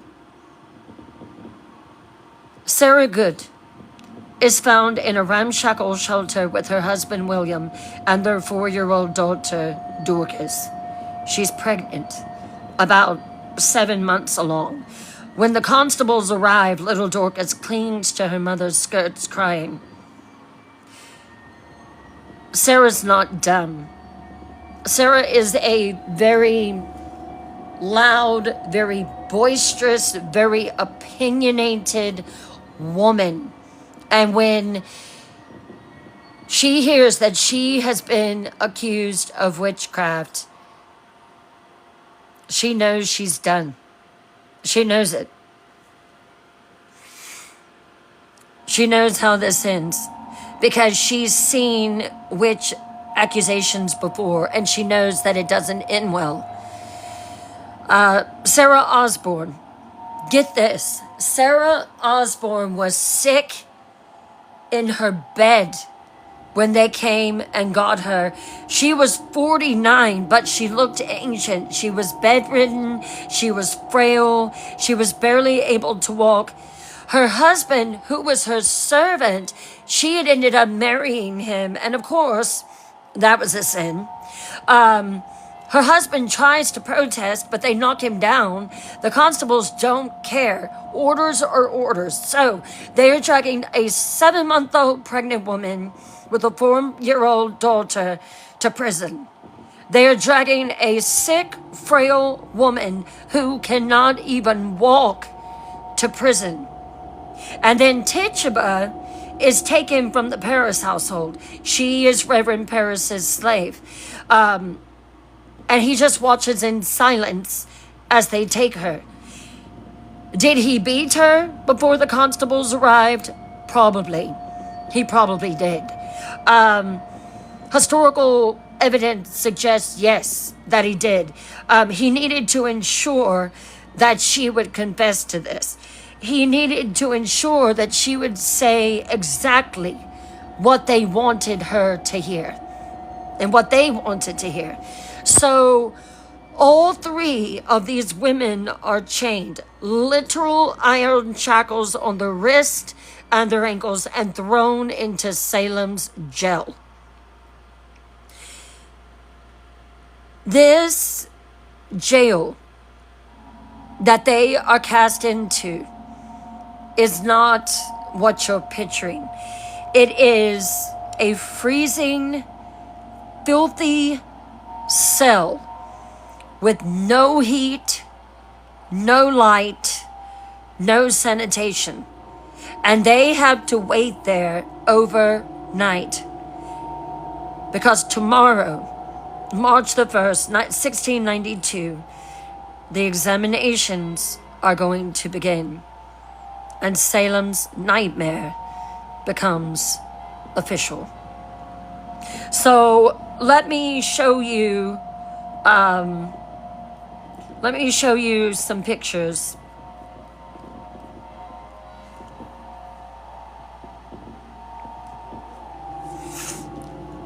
I don't know if you're going to be able to see it. I'm going to try. So that is Salem, Massachusetts. That's the Salem colony. And it is cold and it is dark.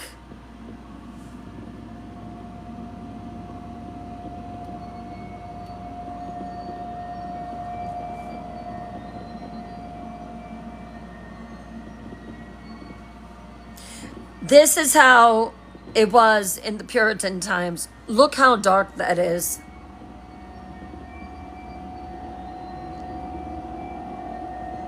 It was dark and it was scary.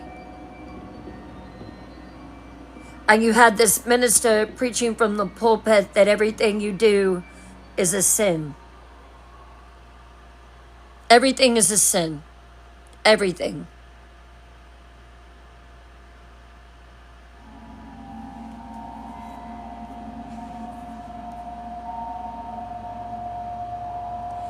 Here's one that I had created and I thought it was terrifying. But this is really how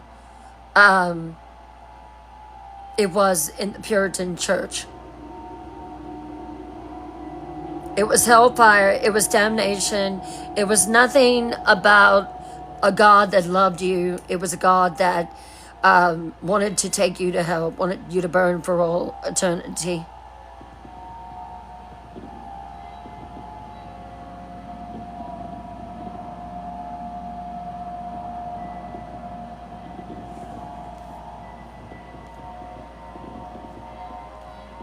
This is one under the rule of Samuel Paris. All these people knew it was hell, damnation, and sin.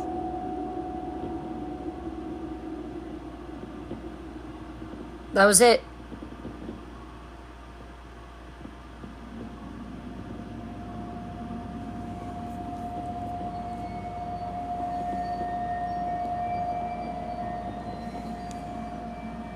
Now, this is, I want to kind of give you an idea.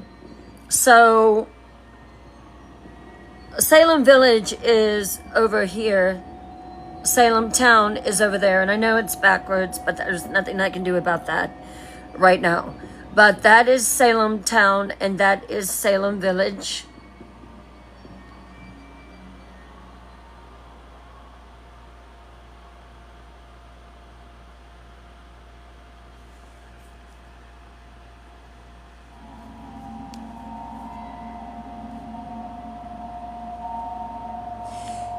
Here is a picture that I had rendered of the girls. Remember that one of these is only 9. One is 12.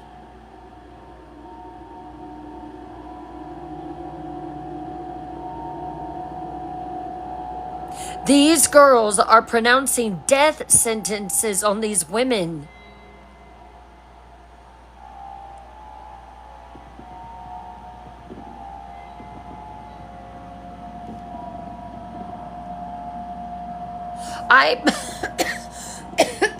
I personally believe that it became just so crazy, and I think it just blew up.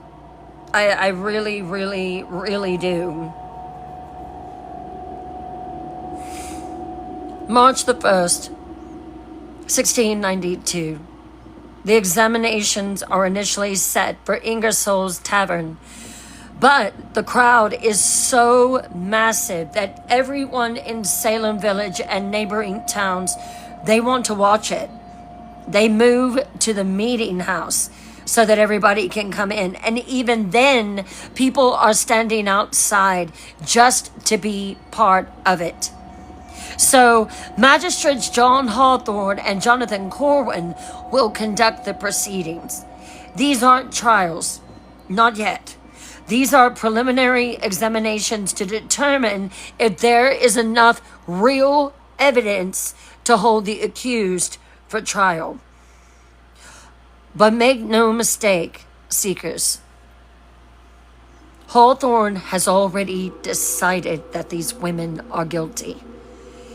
He just needs them to admit it. Before we go into that courtroom, seekers, I want to know if you're still with me, if you're ready for what is coming next. Drop an I in the chat. Let me see. Let me see my seekers.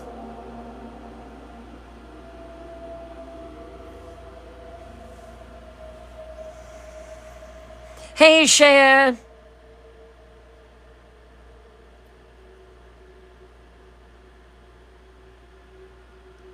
It did. It got out of hand really, really fast. Very fast. I'm glad that you're still with me, because this gets intense. Sarah Good is brought in first. Now, I want you to picture this. You have Sarah, who is standing in this courtroom with all these people surrounding her.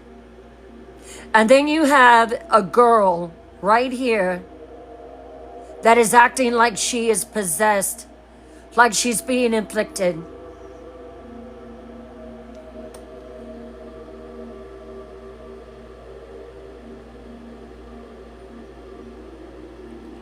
You've got these men that are yelling and screaming at this woman, accusing her of being a witch.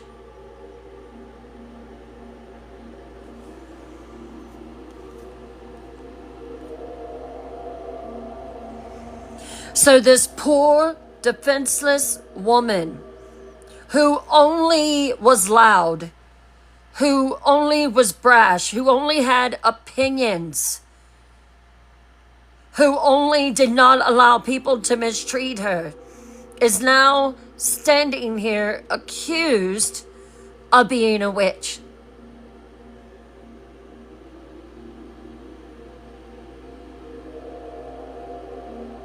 Can you imagine how alone that she must have felt?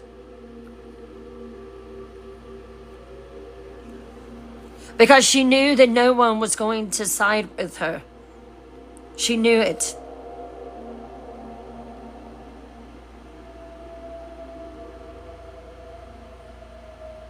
The meeting house is packed to capacity.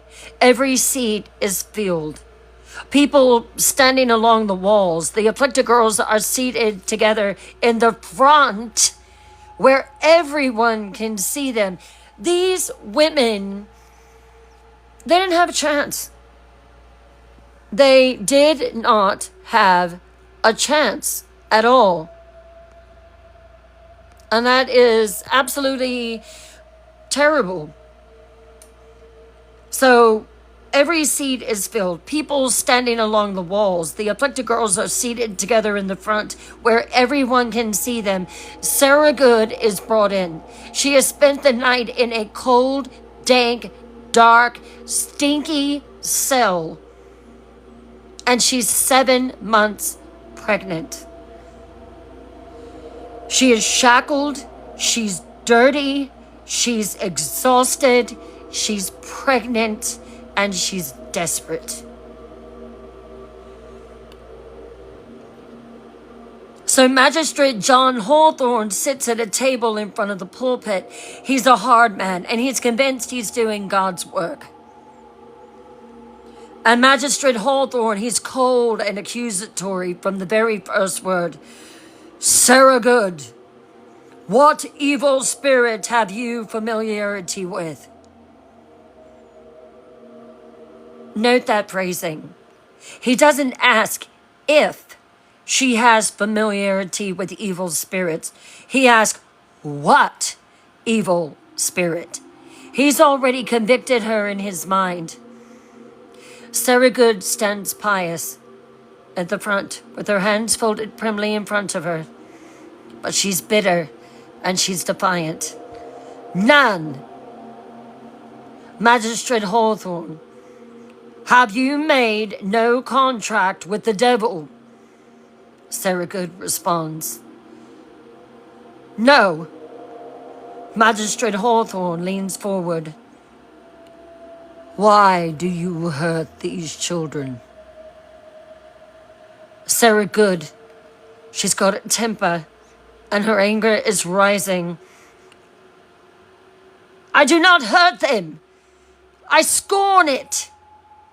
Magistrate Hawthorne says, who do you employ then to do it? Sarah Good responds, I employ nobody, clutching her 7-month-old pregnant belly. Magistrate Hawthorne, what creature do you employ then? Sarah Good is shouting now. No creature! I am falsely accused by these girls. And that's when the afflicted girls began their performance.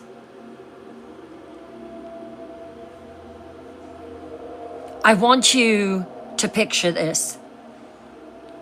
These girls on this front row begin to act out in rapid succession, showing the coordinated attack. Ann Putnam Jr. suddenly screams and falls from her seat, her body going rigid. She then screams out, she's pinching me! Sarah Good Spectre is pinching me! Look at the marks! They show their arms to the judges and to the people. And Sarah Good is standing there and looking at these girls and thinking, what in the world is going on? Abigail Williams, begins to grab her throat as if she's choking, clutching her throat. She falls to the ground. She's choking me! Her specter sits on my throat! I can't breathe! Elizabeth Hubbard's eyes roll back in her head. Not a hard thing to do. And she collapses, convulsing on the floor. Elizabeth Hubbard then screams between her convulsions, "The yellow bird! I see her yellow bird! It's pecking at me! It draws blood!" The entire meeting house erupts. People gasp, women scream, children cry because they're seeing it right before their eyes. Sarah Good's specter, that you can't see, by the way, is torturing these innocent souls, these innocent girls. Never mind that specters are invisible to everyone, except for the afflicted. Never mind that this is literally impossible to verify. The crowd believes what they see. And you can believe that the people that were in the audience that day, they knew about Sarah Good. They knew that she wasn't the most desirable of neighbors. They knew that she was loud. They knew that she was brash. They knew that she did things, and they didn't like her. So they easily believed that she was a witch. Seekers, pause with me for a second. You just witnessed that scene when Sarah Good said, "I scorn it." Denying the charges, the girls immediately started convulsing. Here is a critical thinking question. If you were in that courtroom, watching those girls scream and convulse, what would you think was happening? Would you think that the girls were being attacked by Sarah Good? That the girls are faking it? That the girls are genuinely believing it, but they're wrong because of mass hysteria? Or you can just say, I honestly don't know what I'd believe. I am a very skeptical person anyway. And I really think that I don't know. I think I would think it would be very odd that all these girls were doing this. I would think they were faking it. And it seems like most of you did too. I think that it was definitely, right, Shirley, I think they were little actresses and they loved the attention that they were given. Have you ever witnessed something that you knew looked real, but your rational mind said that it couldn't be? Like, drop examples for me. What do you think it might have been? Like magic tricks, illusions, performances that fooled you even when you know better? I can see the best magician in the world on America's Got Talent or whatever, and I know they're fake. I know that they can do it, and they're able to do it with tricks of the mind, but, and make you think that it's real, but it's not. And I'm telling you that whatever was there in that courtroom was not real. It was all performance. That's right, Cher. It was all performance. It was fake. That's right, Tracy. It was all performance. Our brains can deceive us. Our brains fill in the gaps. And when everyone around us believes something, it becomes very, very, very hard to doubt. So we're back to Magistrate Hawthorne now. So he's seeing all these girls convulsing on the floor, acting like they're having seizures. Sarah Good, do you not see what you have done? Do you not see how you torture these children? Sarah Good is desperate now. I do nothing to them. I am completely innocent. Magistrate Hawthorne then says, then who does torment them? Sarah Good, breaking, saying anything to make it stop, calls out another woman. It is Sarah Osborne, not me. Perhaps it is Osborne who afflicts them. And there it is. The accused turns on another accused. Exactly what the magistrates want. Sarah Good has just confirmed there are witches in Salem. She's just claiming she's not one of them. Fatal mistake, Sarah Good. She's dragged back to her cell. The crowd buzzes with excitement. One down, two to go. Sarah Osborne is brought in next. She can barely stand. She is sick. She has to be supported by the constables. She's sick, she's weak, and she's confused. Magistrate Hawthorne, Sarah Osborne. What evil spirit have you familiarity with? Sarah Osborne is weak and bewildered, and not only that, she can barely hear. But she hears enough. So weak and bewildered, she says, "None. I am no more a witch than you are. I am more likely to be bewitched than to be a witch." Magistrate Hawthorne, why do you hurt these children?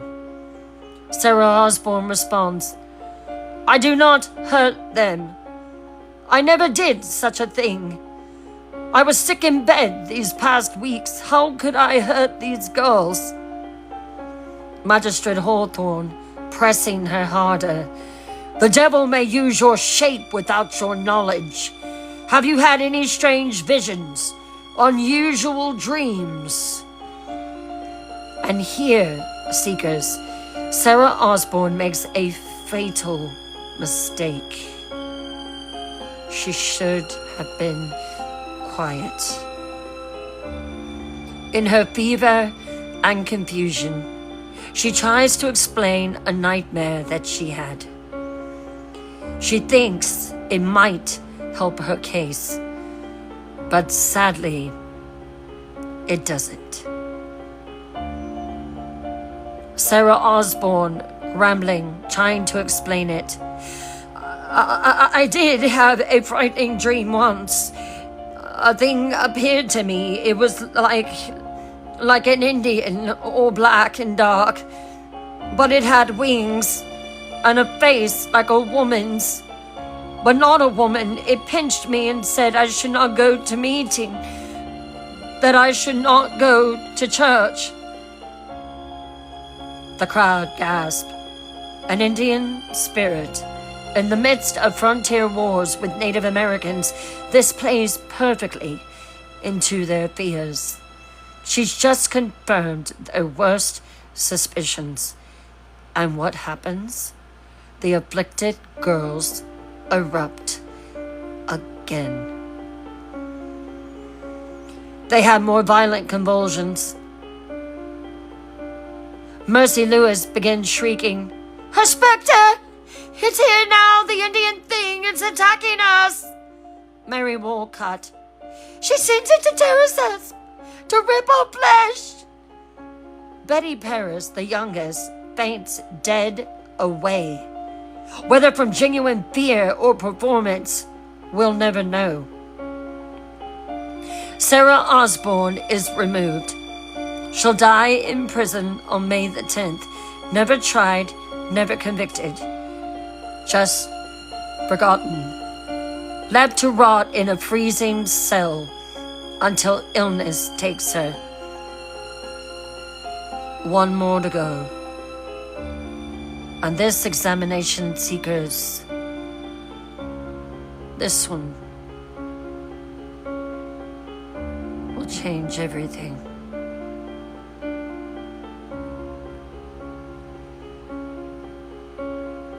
And now we come to it, Seekers. The moment that transforms this from a local crisis into a full-blown witch hunt.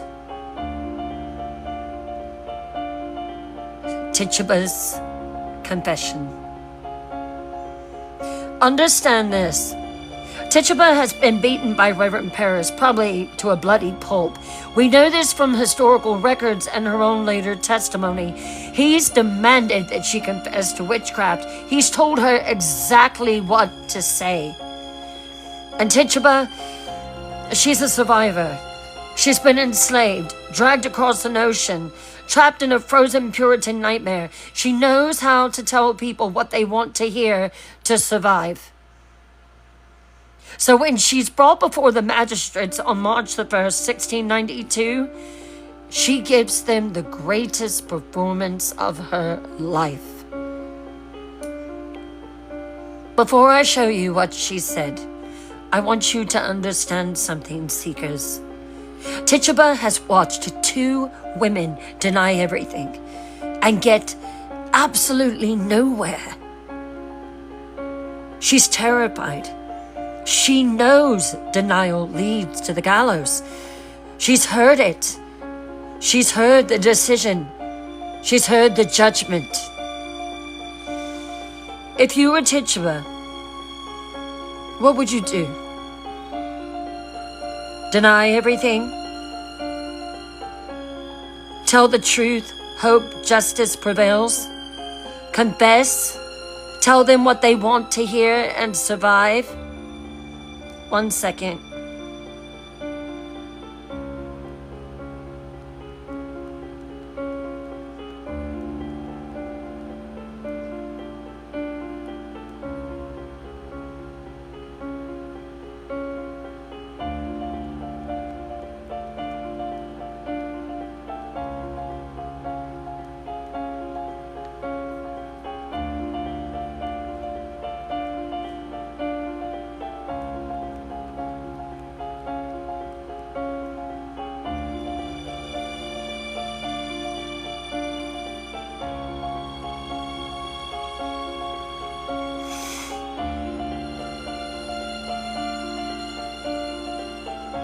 Would you deny everything? Would you confess? Would you blame someone else?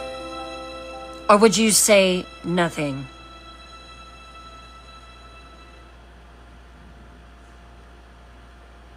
Thank you, Julie.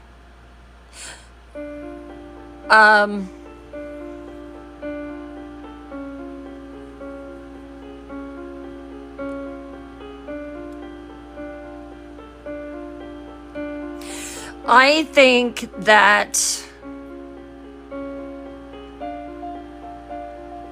think I'd be smart. I think what Tituba was actually, I think she saw what had happened to the other 2, to Sarah Good and to Sarah Osborne, and I think that I think she did what she thought would buy her time, honestly. And I can see deny, and it wouldn't do any good. In all honesty, none of it's going to do any good.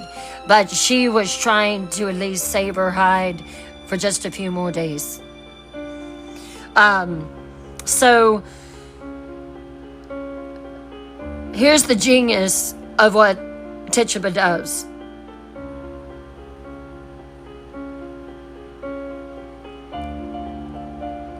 One second.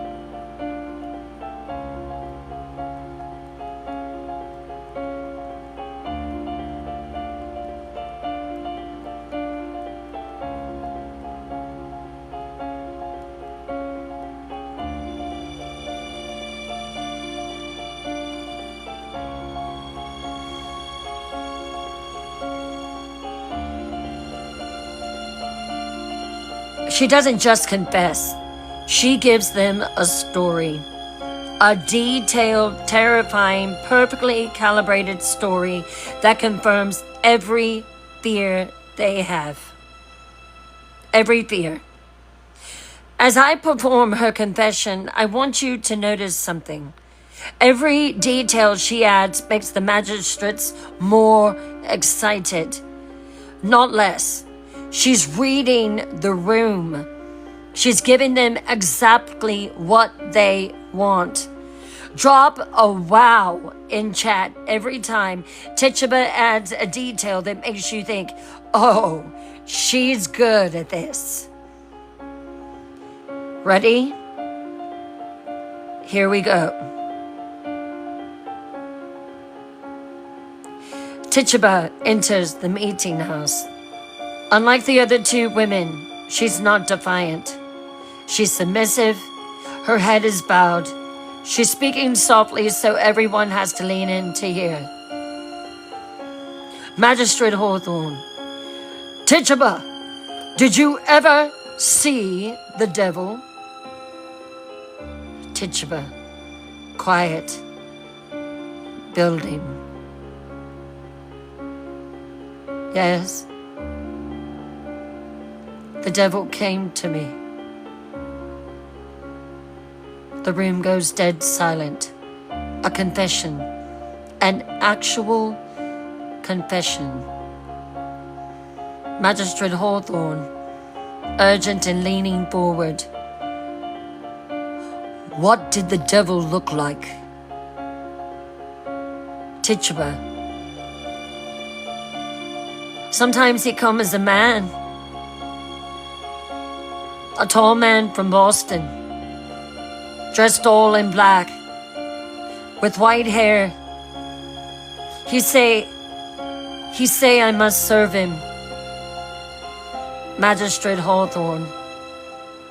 And did you serve him? Tituba carefully responds. He say I must, or he kill me. He beat me, he pinched me. See? She lifts her arm up and starts to show the bruises, which were actual bruises from Reverend Paris, but it fits the scene.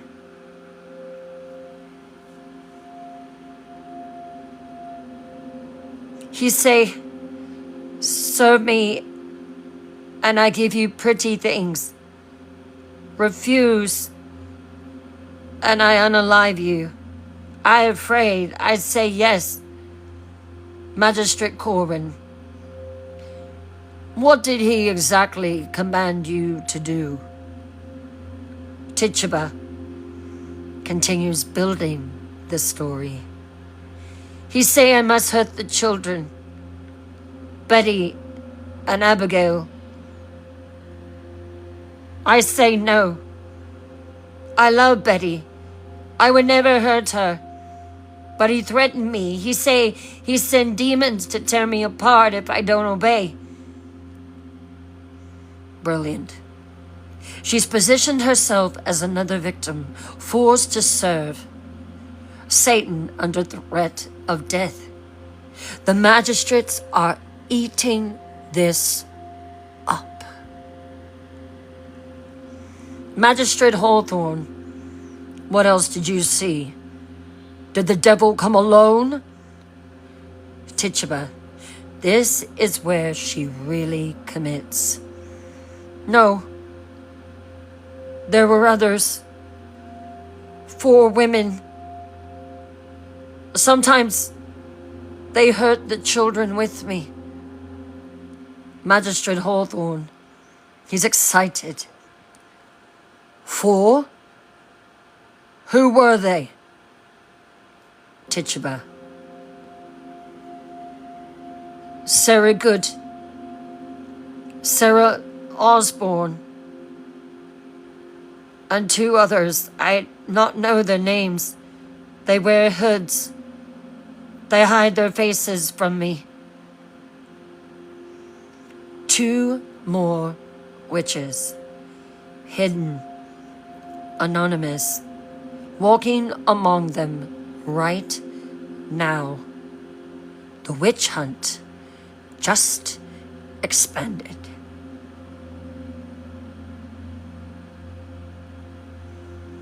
But Tituba isn't finished. Oh no, Seekers. She is going to give them details so vivid, so terrifying, that they'll never forget.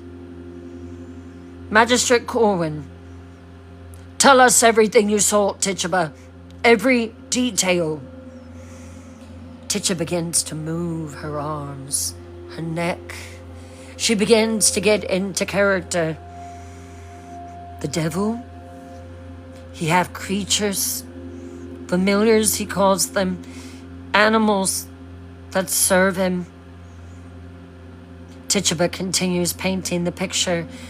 I see a yellow bird, a pretty thing, small and bright. It belonged to Sarah Good. She whispered to it and it flied to the children and pecked at them.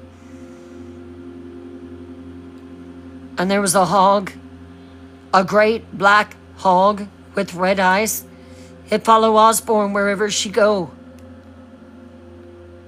And dogs, red dogs, black dogs, cats, a black cat and a great cat. They walk on their back legs like men. They speak with human voices. And a wolf, a great wolf that stands tall as a man. It had yellow eyes and teeth like knives.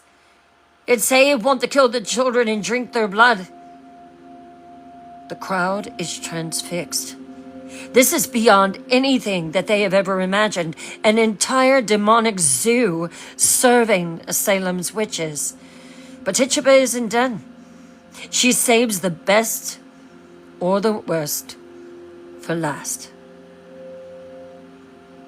Magistrate Hawthorne leans forward and he's desperate for more. How did the devil bind you to his service? Tituba. He have a great book, bound in red leather. All the signatures are written in blood. A book? What kind of book? Magistrate Hawthorne asked. Tituba, he opens it, and it showed me pages filled with writing. He say these are the names of his servants. He say I must sign it. I must write my name in blood. Magistrate Hawthorne, barely breathing at this point.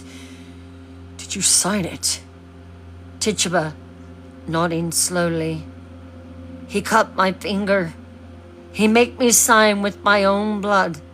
He write my name on the page. Magistrate Hawthorne, what else did you see in this book? How many names? Tituba, I count them. I see 9 names. Magistrate Hawthorne's eyes widen to where they're almost going to pop out of his head. 9? Tituba, yes. 9 signatures. I see Good's name. I see Osborne's name and 7 more. 7 others who served the devil. Seekers. She just said 9 names in the devil's book. 9 witches. 6 that are still hidden. Is this brilliant on her part, or is this terrifying? She's just ensured the witch hunt will continue. They'll have to find 6 more witches now. Drop brilliant, or terrifying, or both. What she is able to create right there on the spot in front of these magistrates is just mind-boggling to me. It's both. For me, it's just wow. Wow, wow, wow. Right. It's brilliant and it's buying her time for now. But, right, Shirley, she's going to be executed anyway. But right now, she is just trying her best to survive. Right, Alabama? Yes, James says both. Alabama says I would have named names. Tracy says both. So it's a brilliant survival strategy for her. Confessed witches don't hang, but it's terrifying for everyone else in Salem because now they're all suspects. 9 names, 9 witches. 3 are identified, 6 more are hiding in Salem. This single statement, 9 names, will lead to 200 accusations and 24 deaths. Because now everyone in Salem is looking at their neighbors with suspicion. Anyone could be one of these 6 remaining witches. The midwife who delivered your baby, the farmer who sold your grain, the woman who sits next to you in church, your friend, your sister, your mother, anyone.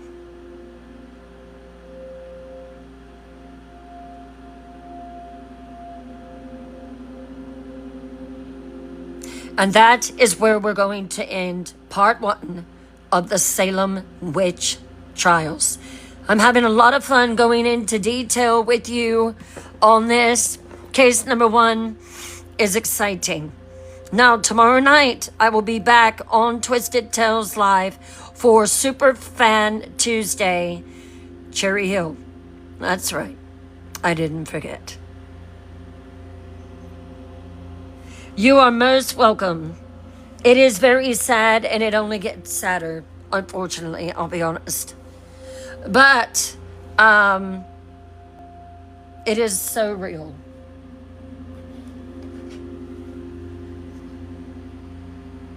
So glad that everyone enjoyed it. Wednesday night, we will take up right where we left off. So Tituba has put on a performance. She's called out 6 names, and we're going to find out who those next 6 are. If you enjoyed it and if you were new, we will be back Wednesday night at 8 o'clock p.m. Eastern here on Paranormal Files Live. And then Friday night, we will take up the 3rd part and continue. And, that will be the end of that. And that will be 8 o'clock p.m. Eastern as well. So enjoyed it. Let's start sharing this out. Let's start sharing. That's how Paranormal Files Live is going to get known. Thank you so much for following. Thank you so much for liking. Thank you so much for gifting. Thank you so much for being here. It has been a real pleasure. Tomorrow, Twisted Tales Live, 8 o'clock p.m. Eastern. We're going Cherry Hill. More witches. I'll see you tomorrow night.